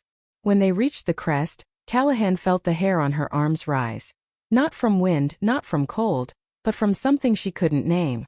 Below them lay a shallow depression in the earth, a clearing shaped by time and erosion. And at its center stood a metal post. Old, rusted, barely recognizable. The kind used decades ago to anchor temporary road signs. Reyes exhaled shakily. What the hell is this? Callahan descended slowly, boots sinking into sand softened by years of shifting desert. Fog drifted low across the ground, breaking into thin layers as she approached the post. Something was tied to it, a fragment of yellow ribbon frayed by age flapping gently in the breeze. Police tape, left behind from the original investigation, though it had never been logged. A site they never marked. A site they never searched. She touched the ribbon with gloved fingers. It crumbled instantly, disintegrating into powder. Her breath caught. Reyes swept his light across the clearing. There's nothing here. No remains. No clothing. Nothing but dirt. Callahan crouched, running her hand over the ground. The soil was too soft, too disturbed. Not fresh but altered. Once dug up. Once exposed. A place shaped by human hands and then reclaimed by nature. This was a dump site, she said quietly. Or staging ground. Something happened here. Then where's Harrow? Reyes whispered. A crackle of static erupted through their radios, sharp enough to slice through the fog. The voice that followed wasn't dispatch. It was the suspect. Check the north edge, he said. Where the ground feels wrong. Callahan's spine stiffened. Reyes patched the line. He shouldn't have access to. Reyes shook his head. I didn't open the channel. He forced it. Callahan cursed under her breath, but moved anyway. She walked to the north edge, shining her light across what appeared to be ordinary dirt. But then she saw it. An indentation shallow but unmistakable. A depression in the shape of a body. Not recent. Old. Sunken. The desert's slow exhale over 2 decades. Her heart hammered once hard enough to hurt. Reyes knelt beside her, tracing the outline. This could have been her. Right here. They buried her here and moved her later. Callahan's mind spun with possibilities. Harrow digging in the dark, moving a body before dawn, returning to erase footprints. But then another thought struck her, quieter but far more unnerving. The indentation was too small, too narrow, too shallow. This wasn't the resting place of a body. This was the resting place of someone kneeling. Someone who waited. Someone who watched. She stepped back, her pulse skittering. This wasn't where she was buried. This was where someone stayed. Reyes frowned. Stayed for what? The suspect's voice crackled again, soft and steady. To see what would happen next. Callahan nearly dropped the radio. If you know what happened, then tell us. I can't, he said. Not until you're ready to see the rest. She exhaled sharply, fighting the urge to smash the radio. Where is Harrow? A pause. A faint breath. He's been here already. Long before you arrived. Reyes scanned the ridgeline nervously. Callahan were exposed. Fog curled around them in slow spirals. Callahan felt the weight of unseen eyes on the back of her neck. She turned in a slow arc, flashlight sweeping across empty desert. And then movement. A flicker of shadow near the ridge. Too fast to identify. Too deliberate to ignore. She whispered, "Contact, North Ridge." Before she could finish, a shout came from the officers near the vehicles. Suspect on foot. Moving west. Harrow. Reyes bolted toward the ridge. Callahan sprinted after him, lungs burning, boots sliding over loose gravel. The fog thickened, swallowing angles, warping distances. Somewhere ahead a figure ran, heavy footsteps, stumbling breath. The chaotic rhythm of a man desperate for escape. They crested the ridge again, flashlights whipping through the haze. And there he was. Dennis Harrow. Collapsed on one knee, hands braced against the ground, gasping like the air itself had turned to ice in his throat. Callahan approached cautiously, weapon drawn. Harrow. Don't move. He didn't. Couldn't. His shoulders heaved with ragged breaths. His eyes, wild, terrified, unfocused, lifted toward her. "I didn't touch her," he choked out. "I didn't, I swear to God I didn't." Callahan remained steady. "Then why run?" His voice cracked. "Because something followed her. Something I couldn't see but felt. It was right behind her. Right behind me." Reyes froze beside her. "What are you talking about?" Harrow shook his head violently. "I tried to help her. I swear I did. She was walking toward me. Then the air changed. Everything went silent. Not just quiet, silent. Like sound died." Callahan's stomach twisted. "Silent how?" Harrow lifted trembling fingers to his ear. "Like someone pressed their hand over the world." Fog drifted around them, thickening, coiling. Harrow's voice dropped to a trembling whisper. "And then she wasn't there anymore." The word struck Callahan like a brick to the chest. Not taken. Not dragged. Not forced. Gone. As if swallowed by something unseen. Behind them, officers shouted. Something moved in the fog. Not a person, not a shape, but the suggestion of absence, a distortion of the air itself. Harrow's breath hitched. "It's here," he gasped. "It followed me all these years. I thought it was gone." Reyes stepped back, hand hovering near his weapon, though instinctively understanding it would be useless. "What the hell is he talking about?" Callahan held Harrow's gaze. "What followed you? What did you see that night?" Tears streaked down his dust-covered cheeks, carving crooked, glistening paths. "I didn't see it. That's the point. You can't see what isn't supposed to exist." The fog darkened, thickening until the world shrank to a halo of flashlight beams. Harrow's voice broke. "It took her without touching her." A scream ripped through the air. Not human, not animal, not identifiable. A sound that shouldn't exist. A vibration in the fog more felt than heard. Officers staggered. Reyes cursed, stumbling backward.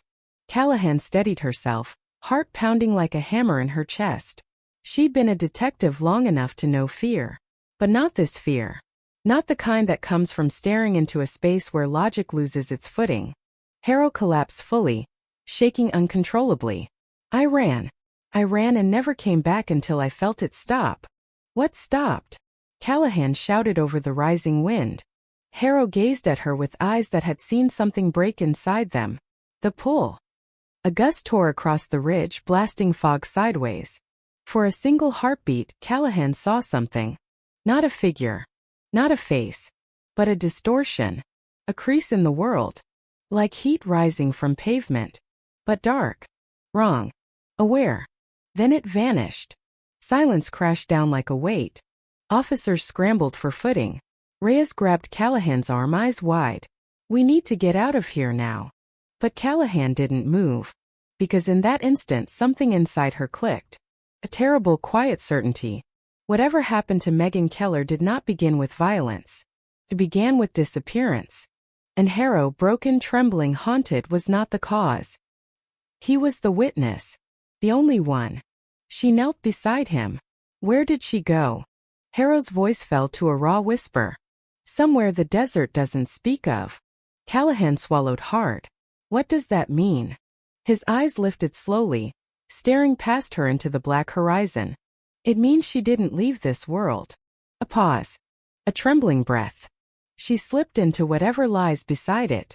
The fog around them stilled. The air thickened. And the desert, silent for 20 years, felt like it was holding its breath again. The desert held its silence like a clenched fist, refusing to release anything more than fragments. Shadows, whispers, distortions, none of which could be turned into evidence or logic. The officers, shaken and pale, retreated toward the vehicles, their boots crunching against gravel in uneven rhythms. The fog seemed to follow them, folding inward as though it had weight, as though it were watching. Callahan stayed back, breath sharp, heart pounding as she stared into the space where the distortion had flickered, that impossible ripple in the air that felt like reality bending, retreating, folding in on itself. Reyes tugged at her sleeve. "Callahan, we need to regroup. He's losing it. Harrow's not stable." But Callahan wasn't looking at Harrow. She was looking at the ground, at the faint indentation that marked where someone had knelt decades ago, waiting for something she could not yet name. A place where time felt thinner, stretched, fragile. A place Megan Keller had stepped into without knowing she was crossing a threshold. She finally turned toward Harrow. He was slumped against a rock, arms wrapped around himself, shaking violently, though not from cold. Something deeper. Something carved into the nerves.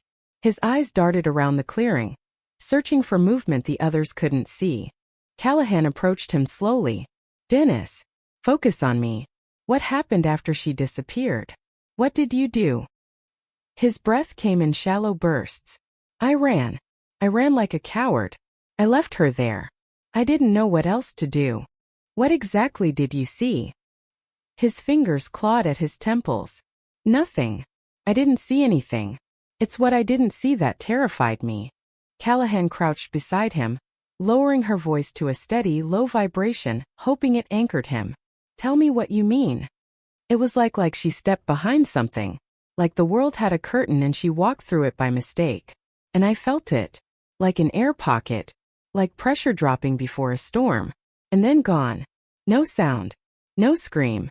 Just gone. Reyes whispered behind Callahan. "This is insane." But Callahan wasn't convinced. Not anymore.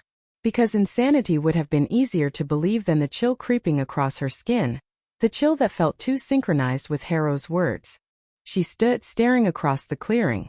20 years ago, investigators had stood in this same place and saw nothing. They weren't wrong.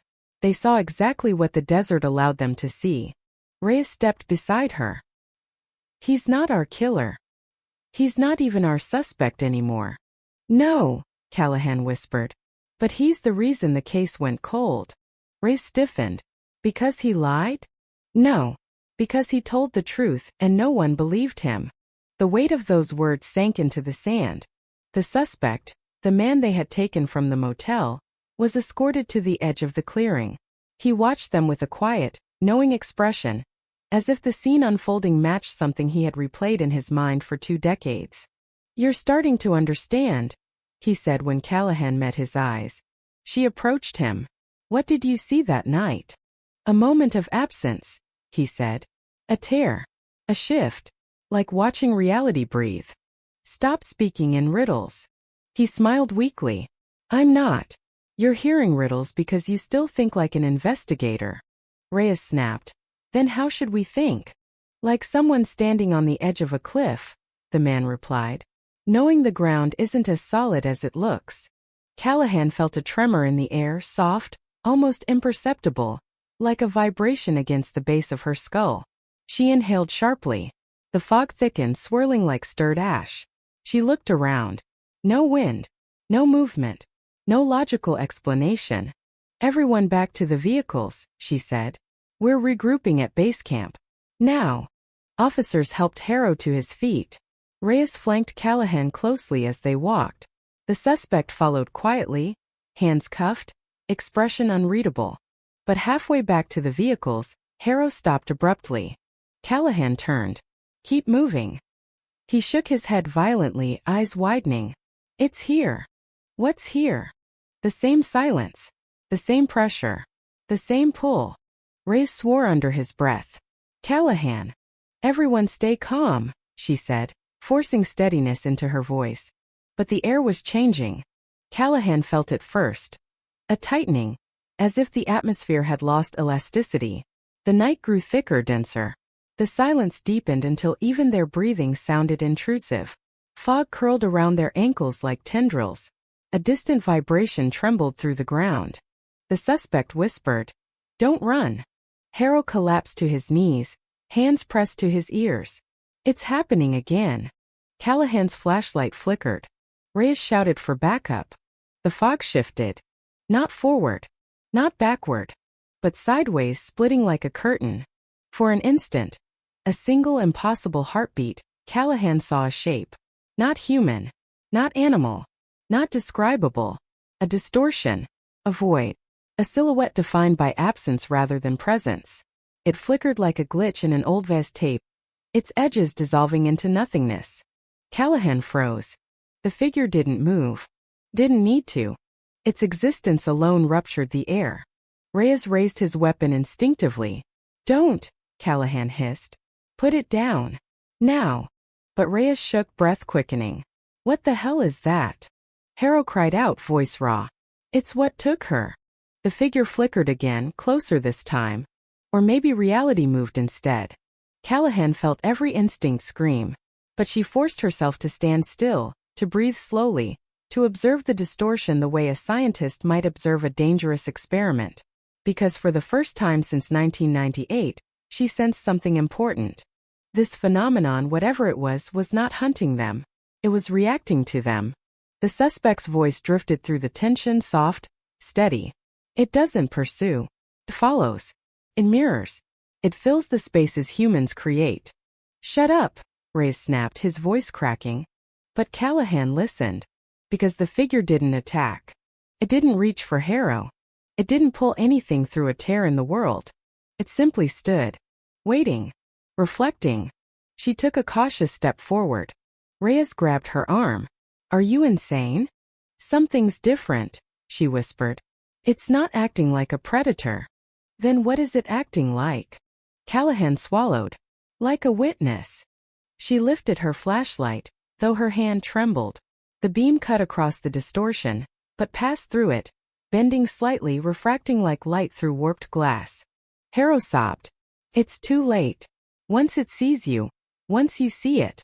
It didn't take Megan, Callahan murmured, the revelation striking her with sudden force. It didn't choose her. She stepped into something.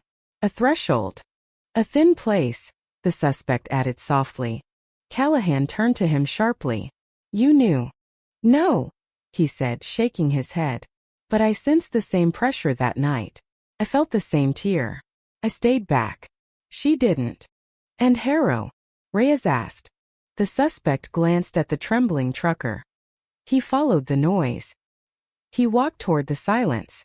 He was close enough to feel the shift but not close enough to step through. Step through what? Reyes demanded. The suspect held Callahan's gaze. You already know. And she did. The indentation on the ground. The absence of struggle. The pressure drop. The witnesses who described stillness, not fear. A disappearance with no evidence of violence. What happened to Megan Keller wasn't a kidnapping. It wasn't a murder. It wasn't even a crime. Not in any way written in law. It was an event. A boundary. A moment where the world had thin edges. Reyes whispered. Callahan, what do we do? Callahan stepped forward again. The distortion flickered. The air vibrated. Silence expanded, swallowing sound in a radius around her. She lifted her hand. The distortion pulsed. Then, it spoke. Not in words. Not in sound. In sensation. In memory. In gravity. A pull, not physical, not forceful but suggestive. Like an invitation. A whisper of possibilities. A sense of Megan, fleeting, distant. A memory made of static and dust. Callahan stumbled back, breath ragged. The distortion shimmered once, like a mirage collapsing. And then, as quickly as it had appeared, it folded inward and vanished. The night snapped back. Wind returned. Fog loosened. Sound rushed in, overwhelming. Reyes grabbed her arm. Callahan, talked to me. What happened? Did you see something? She shook her head, but it wasn't denial, it was disbelief. It showed me something. What? Not death, she whispered. Not violence. Just a place. A place that doesn't belong here. Harrow was sobbing openly, shoulders shaking. It never lets go. It never lets you forget. The suspect stepped forward. Now you understand why I came back. Callahan stared at him. To help. No, he said quietly. To see if it would return. Reyes stiffened. You wanted this? I needed to know if it was still here, he answered. If the thin place opens again. Callahan exhaled. The truth settled heavily. This was no longer a cold case. It was a tear in reality. A fracture in the world. And Megan Keller was not lost. She was somewhere else. Somewhere the desert had been pointing to for 20 years. Callahan closed her eyes, steadying her breath. We're not done, she whispered. We're just beginning. Dawn crept toward the desert like an exhausted survivor, its pale light dragging across the ridges, bleeding slowly into the fog that refused to lift. The officers moved through the thinning haze, shaken, silent, each of them carrying the weight of something they weren't trained to face.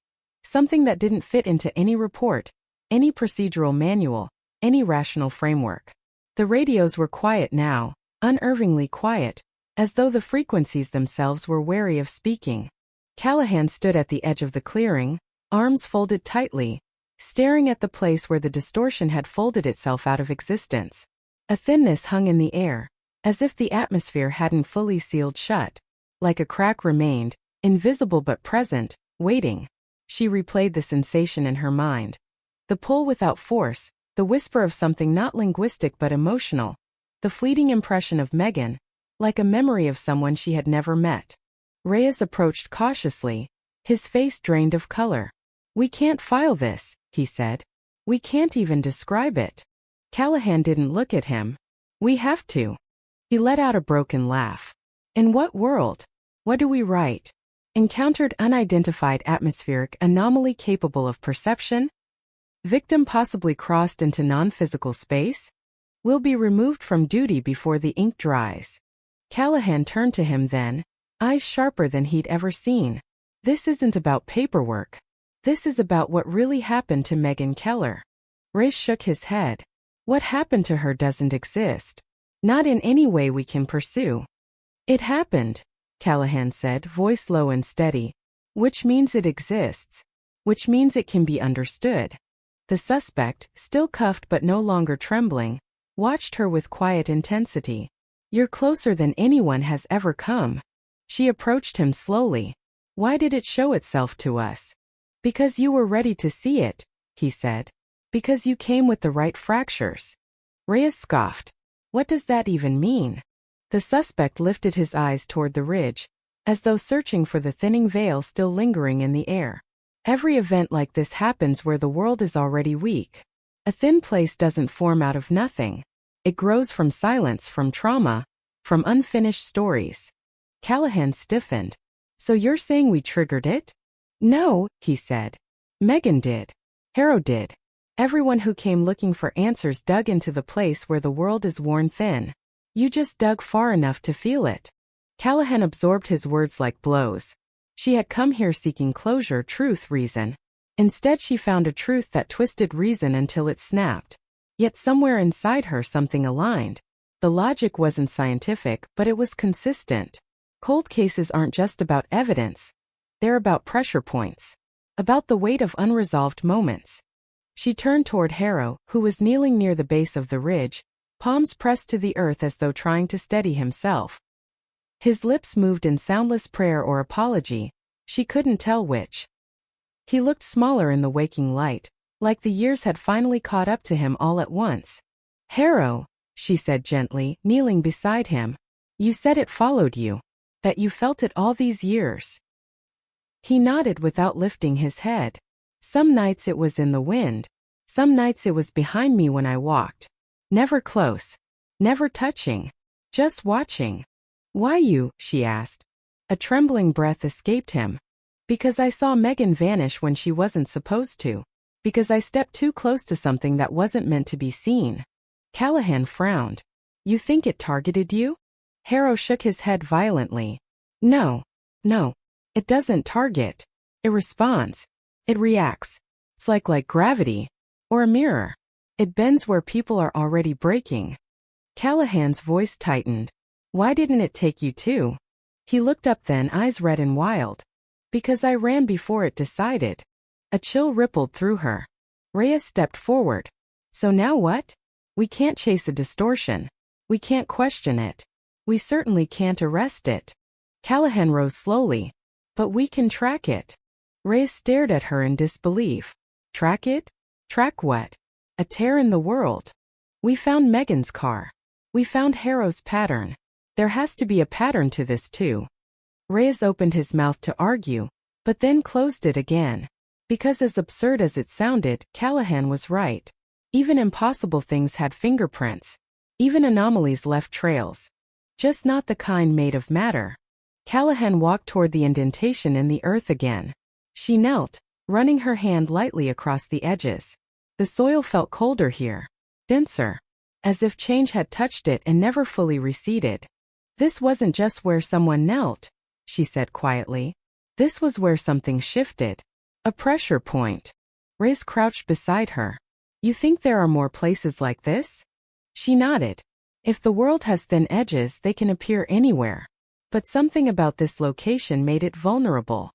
And we need to figure out what, Reyes said. Harrow's voice drifted from behind them. You won't find it here. Callahan turned. Where then? He lifted a trembling hand and pointed toward the horizon, toward a stretch of highway marked only by faded mileposts and sun-bleached rock. Where she first stepped out of her car, he said. Where the air changed. That's where it began. Callahan stood, breathing hard. We're going back. Reyes stared at her. Callahan. We're going back. Minutes later, the convoy approached the original site, their vehicles rolling to a stop along the shoulder where Megan's sedan had once sat, engine warm, door ajar, life abandoned mid-breath. The landscape looked ordinary in the daylight. Scrub brush, gravel, long shadows bleeding westward. Ordinary enough that no one would suspect reality had torn itself open here. Callahan stepped out, the wind tugging at her jacket. She scanned the area the way she had scanned dozens of crime scenes before. But this time she wasn't looking for footprints. Or fibers. Or tire tracks. She was looking for pressure. For thin air. For places where silence pooled. Reyes joined her. What are we looking for exactly? You'll know it when you feel it, she said. And he did. It wasn't immediate. It wasn't dramatic. But as they approached the faded rectangle of space where the car had been, something shifted. The wind didn't carry sound the same way. The light felt slightly skewed. Like the shadows were a fraction of a second out of sync with the sun. The air grew heavier, charged, alive. Reyes swallowed. Callahan. I feel it too. The suspect, escorted by 2 officers, watched the scene with a distant, haunted look. This is where it tethered itself. Harrow stood farther back, shaking violently, unable to approach. It's stronger here. I told you. I told. His words dissolved into a sob. Callahan stepped slowly into the center of the space. The air thickened. Silence deepened. Her breath shortened. And then she felt it. A ripple, faint but unmistakable, brushing against her consciousness like a memory trying to surface. She closed her eyes. She listened. And the world whispered. Not words. Moments. Impressions. A girl stepping out of her car, confused, sensing pressure behind her eyes. A shift in the wind. A pause in sound. A flicker at the corner of perception. A boundary opening thin as tissue, fragile as thought. Reyes grabbed her arm, pulling her back. Callahan. You stopped breathing. She gasped, stumbling away from the center. The air loosened instantly, reality snapping back into place like elastic released from a stretched state. Reyes's voice shook. We can't keep doing this. This is beyond law enforcement. Beyond science. Beyond. It's not beyond Megan, Callahan said. Reyes stared at her. And Callahan said the words that had been forming inside her since the moment she saw the first distortion. She might still be alive. Silence dropped. Heavy. Painful. Reyes whispered. Callahan, she's been gone for 20 years. Not here, Callahan said. But somewhere.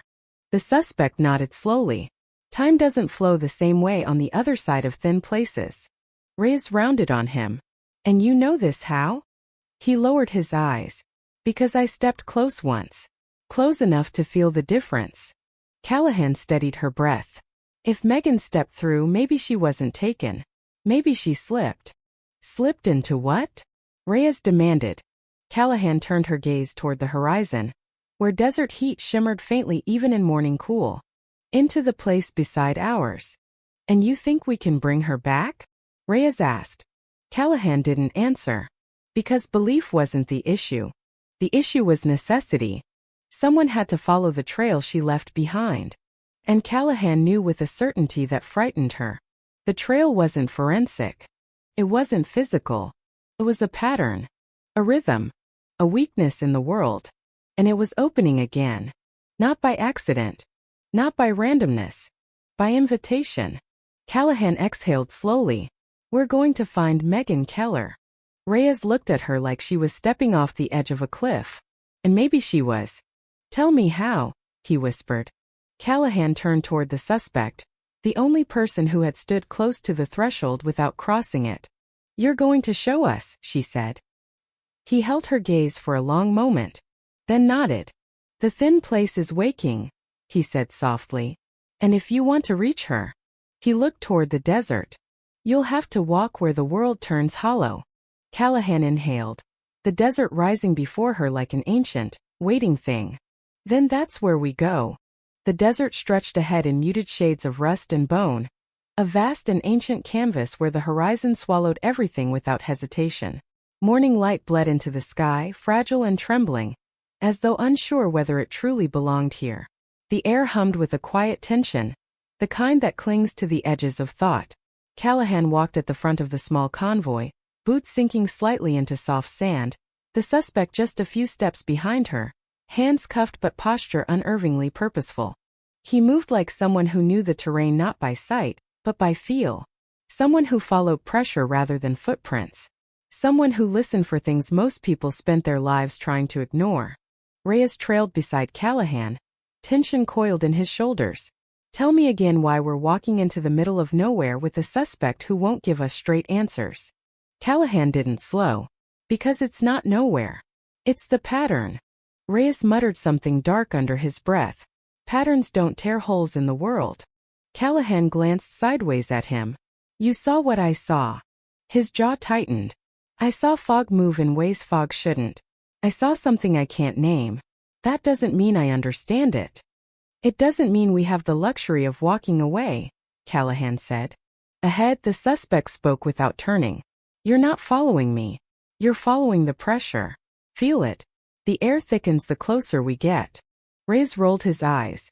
The air thickens everywhere in the desert after dawn. Heat rises, pressure drops. It's science. The suspect paused, turning his head just enough that they saw the faintest hint of a smile. Then explain why your breath feels heavier. Reyes inhaled sharply, then stopped, because he felt it. The slightest resistance in the air when he breathed in. Like humidity without moisture. Weight without wind. Callahan felt it too. A subtle shift. A pulse. As though the desert itself had a heartbeat. They continued forward, deeper into undeveloped stretches untouched by vehicle tracks. The suspect finally stopped at a place where the ground dipped slightly, forming a natural basin lined with scrub brush and cracked stones. This is one of them, he said quietly. One of the thin places. Callahan scanned the landscape.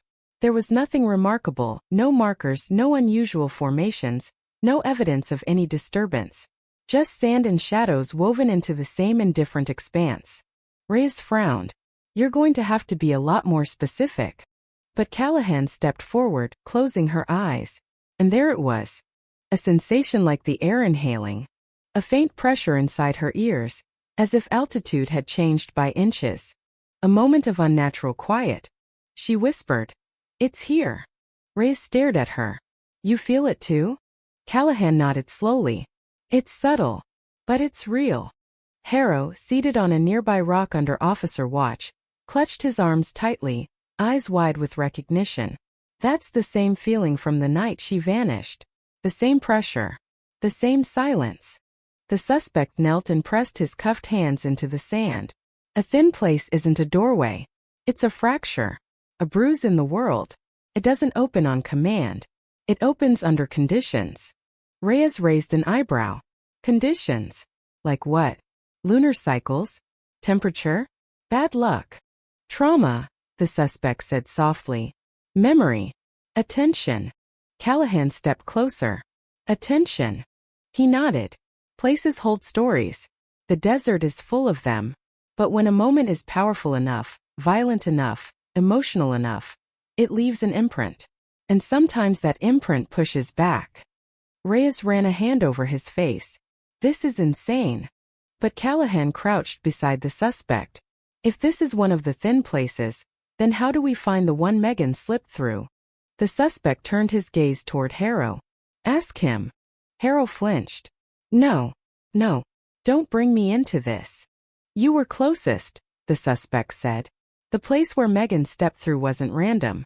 It was reacting to something. Maybe her. Maybe you. Maybe both. Callahan approached Harrow slowly, gently. Dennis, we need your memory. Not the fear, not the guilt, the geography. Think about where you were standing. Not emotionally. Physically. He shook violently. I don't want to remember. You have to, Callahan said. You're the only one who saw the moment. He squeezed his eyes shut. Moments passed in strained silence. Then he lifted a trembling hand and pointed toward the northwest.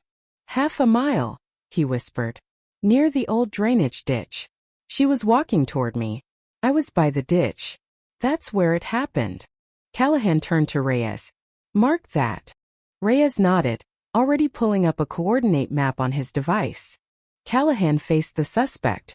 And what about you? Where were you that night? He tilted his head slightly, his gaze drifting past her into the shimmering horizon. Not near enough to follow, not far enough to avoid sensing it. I was on the other side of the ridge. I saw Megan's headlights flicker. And then nothing. Callahan's breath tightened. So you felt the shift too? Yes. And you didn't come forward? He lowered his eyes. No one listens to a man who admits he saw something impossible. His words struck deeper than she wanted to admit. Callahan signaled her team. We're going to the drainage ditch. Harrow protested weakly, but they guided him gently, ensuring he didn't collapse. The suspect followed under escort. The desert air thickened further as they moved, sound growing dimmer, wind slowing to a crawl, even their footsteps absorbed by the sand rather than echoing off rock. When they reached the ditch, a shallow cracked depression half hidden by brush, Callahan felt the pressure spike. Not overwhelming, but undeniable. Like stepping into a pocket of altered gravity. She stopped cold. This is it. Reyes breathed out. I feel it too. Harrow backed away, shaking his head violently. No. No, no, no. It's too close. It's too close. The suspect stepped forward, voice barely audible. This is where she crossed. Callahan circled the area, scanning every angle. She knelt, running her fingers across the sediment. It felt cooler than the surrounding ground. Displaced. Shifted by something not quite physical. This isn't just a place, she whispered. It's a memory. The ground remembers her. The moment remembers her. Reyes looked nauseated. Okay, but how does that help us find her? This isn't a portal. There's nothing to step through. Not now, the suspect said. Not until the conditions are right. Callahan looked at him sharply. Meaning what? Meaning you need the same elements from that night. Not identical. Echoed. Recalled. Reyes scoffed. This isn't a ritual. No, the suspect said. It's resonance. You're trying to tune into something the world has tried to forget. Callahan's heart pounded. So what do we need? The suspect studied her, then nodded toward Harrow. He was the witness. His fear, his confusion, they're imprinted here. And Megan's emotional state. And the environment. And the silence. Reyes shook his head. Silence isn't an element. It is here, the suspect said. Callahan understood instantly. She reached into the ditch's center. Everyone, she said quietly, turn off your radios. What? Reyes said. Callahan. Do it. One by one radios clicked off. Then their phones. Then anything that made sound. The desert fell into a silence so complete it felt unnatural. Like stepping underwater without pressure. Callahan felt her pulse as the only rhythm in the world. Even the wind seemed to freeze. Now what? Reyes whispered. The suspect didn't answer. He simply closed his eyes. Callahan felt it first. A pull. A vibration at the base of her skull. A thinning. Reyes stiffened. Callahan. She lifted a hand to silence him. The air shimmered. Like heat. But cold. A ripple formed in front of them, small, delicate, quivering like a mirage held together by threads of memory. Harrow screamed. Officers reached for him. Callahan stepped forward, breath trembling. The ripple expanded slightly, forming an outline. Not solid, not visible, but felt. A shape made of suggestion. An echo. She inhaled sharply. because inside that shimmer, for a fraction of a second, she saw a silhouette. A girl. Young. Still. Amber eyes bright with fear and confusion. Reyes gasped. Callahan, did you? But the image was gone. The ripple collapsed inward. The air snapped back. Harrow fell to the ground, sobbing. Reyes staggered backward. The suspect opened his eyes. You saw her, he said quietly. Callahan couldn't speak. Her throat constricted. She finally whispered, "She's alive." Reyes gripped her arm. Callahan, we can't go after something that isn't physical. She turned to him. And for the first time since the case began, her voice broke, not with fear, but with conviction. We don't need it to be physical. We just need it to open. The suspect nodded slowly. And it's opening more often now. Harrow sobbed harder. Why? Why now? Callahan answered without looking at him. Because Megan's trying to come back. The desert held its breath. And somewhere in the shifting air, something thin and fragile began to tremble, waiting for the next moment to break open. The shimmer had barely vanished when the desert exhaled again. A long trembling sigh that rippled through the air like regret.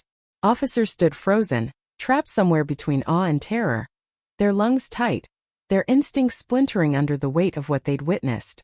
The sun hung low behind a veil of drifting haze, its light washed out, pale, uncertain.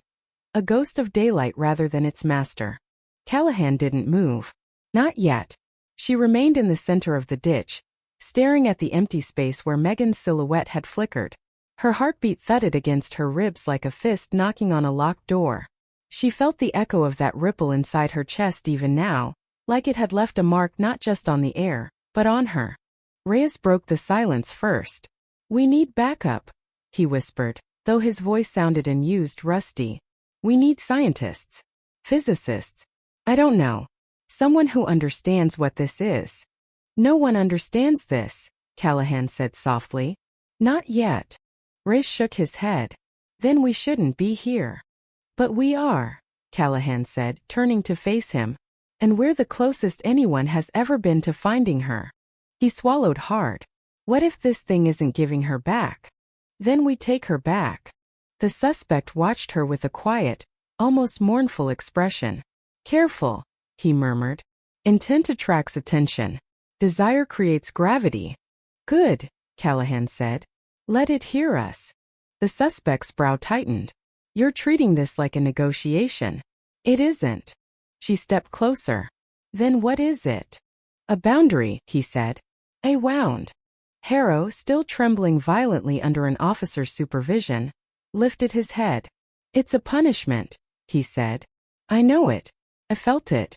Every time I closed my eyes at night for 20 years, I felt it breathing behind me. Callahan approached him gently.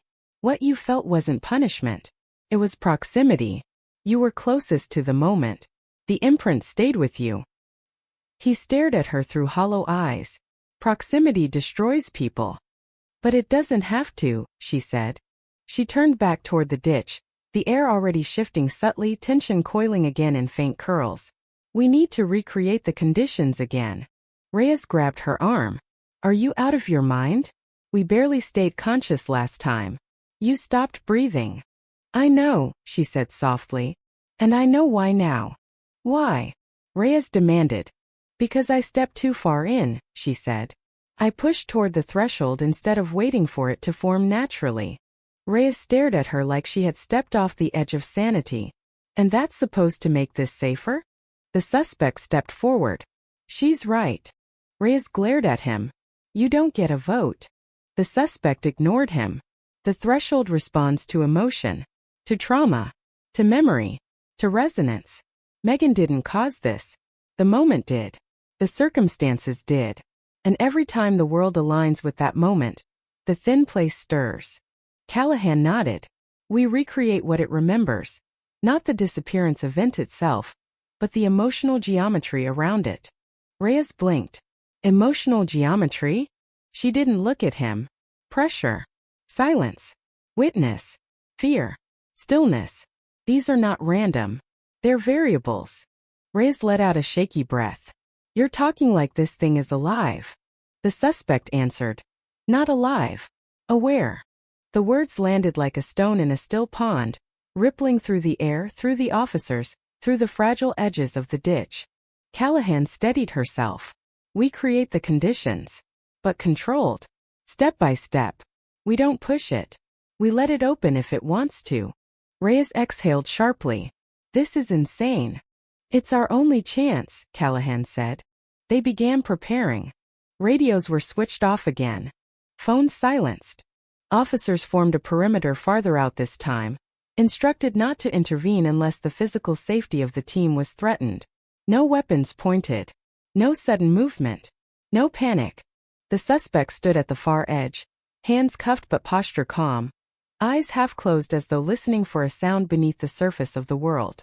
Harrow remained seated against a boulder, but Callahan brought him closer, 10 feet from the ditch, close enough that his memory, his emotional imprint might resonate. Reyes muttered, "You sure you know what you're doing?" "No," Callahan said honestly, "but I know what I'm seeing." She stepped into the center of the ditch again. The air thickened. The world dimmed. Reyes exhaled slowly. "I can feel it." The suspect whispered, "Don't force it. Just listen." Callahan closed her eyes and listened. Wind disappeared. Heat vanished. Silence seeped into her ears, dense and unnatural. And then she felt it, the pulse. Soft. Shallow. Uneven. Like someone tapping from the other side of a wall. She spoke softly, not knowing if she spoke to the desert or to whatever lay beyond it. "Megan, if you can hear me, show us something. Anything. Tell us where you are." A faint shimmer rippled through the air, small, delicate, like a raindrop disturbing still water. Reyes gasped. "It's starting again." "Stay back," Callahan whispered. She felt something tug at her consciousness, gentle at first, then firm, as though the world were nudging her toward a memory that wasn't hers. The shimmer formed again, stretching thinly, like a bubble of glass. And then, a sound. Not quite human. Not quite present. A faint voice. A girl's voice. "Hello." Callahan's knees nearly buckled. "Megan?" The voice flickered, fragmented, as though carried from a long distance through fractured air. "Is someone there?" Callahan's heart thundered. "Megan, yes, we're here. We're looking for you." The shimmer brightened, then dimmed, then brightened again, unstable. Reyes stepped closer. "Callahan," her voice is real. Harrow sobbed, burying his face in his hands. "I heard her. Oh God, I heard her." Callahan steadied herself. "Megan, listen. We're trying to find you. Tell us, what do you see?" The reply was faint, strained. "Light. Shapes. I hear wine but not wind. I can't move. I can't get out." Reyes whispered, voice cracking. "She's trapped. She's actually trapped." Callahan felt her breath shorten again, but she forced herself to stay present, focused. "Megan, don't panic. We're coming for you. Just tell us, what happened the night you disappeared? What did you see?" Silence. Not total, but hesitant. Then, "I stepped out of the car, something felt wrong, the world was bending." The shimmer flickered violently, sparks of distortion trembling at its edges. Reyes shouted, "It's destabilizing." "No," Callahan said. "Not yet. Not while she's still speaking." "Megan," she said urgently, "what made you walk toward the ditch? What did you see?" Megan's voice trembled through the air like a dying signal. "A person. Someone standing there. But not moving. I thought it was Dennis at first. Then it wasn't." Harrow flinched as though struck. The suspect's eyes sharpened. Callahan pressed. "What wasn't it?" A beat. A breath. A whisper. It wasn't real. The shimmer convulsed. Like a heartbeat stuttering. Like a scream that couldn't fully form. Reyes grabbed Callahan's arm. "It's collapsing." But Callahan wasn't finished. "Megan, listen to me. Where are you now? What do you see around you?" "I don't know," Megan whispered. "It feels like the world forgot to finish itself." Harrow let out a hysterical cry. Reyes staggered backward. The air thickened dangerously. The suspect shouted, "Pull her back. You're pulling too hard. It's reacting." Callahan stepped back just as the shimmer contracted sharply. twisting inward like cloth being wrung. The temperature dropped in an instant. Silence roared. Then, the shimmer burst. Not outward. Inward. Collapsing into a pinpoint of impossible blackness before snapping out of existence. Callahan stumbled, breath ragged. Reyes caught her arm. Harrow collapsed completely, wailing. The suspect inhaled sharply. It almost opened fully. Reyes spun toward him. We almost died. Not died, the suspect said. Crossed. Same thing. Reyes shouted. Callahan steadied herself, chest heaving. But she's alive. She's reachable. She's conscious. She's trying to communicate. Reyes forced himself to breathe. So what now?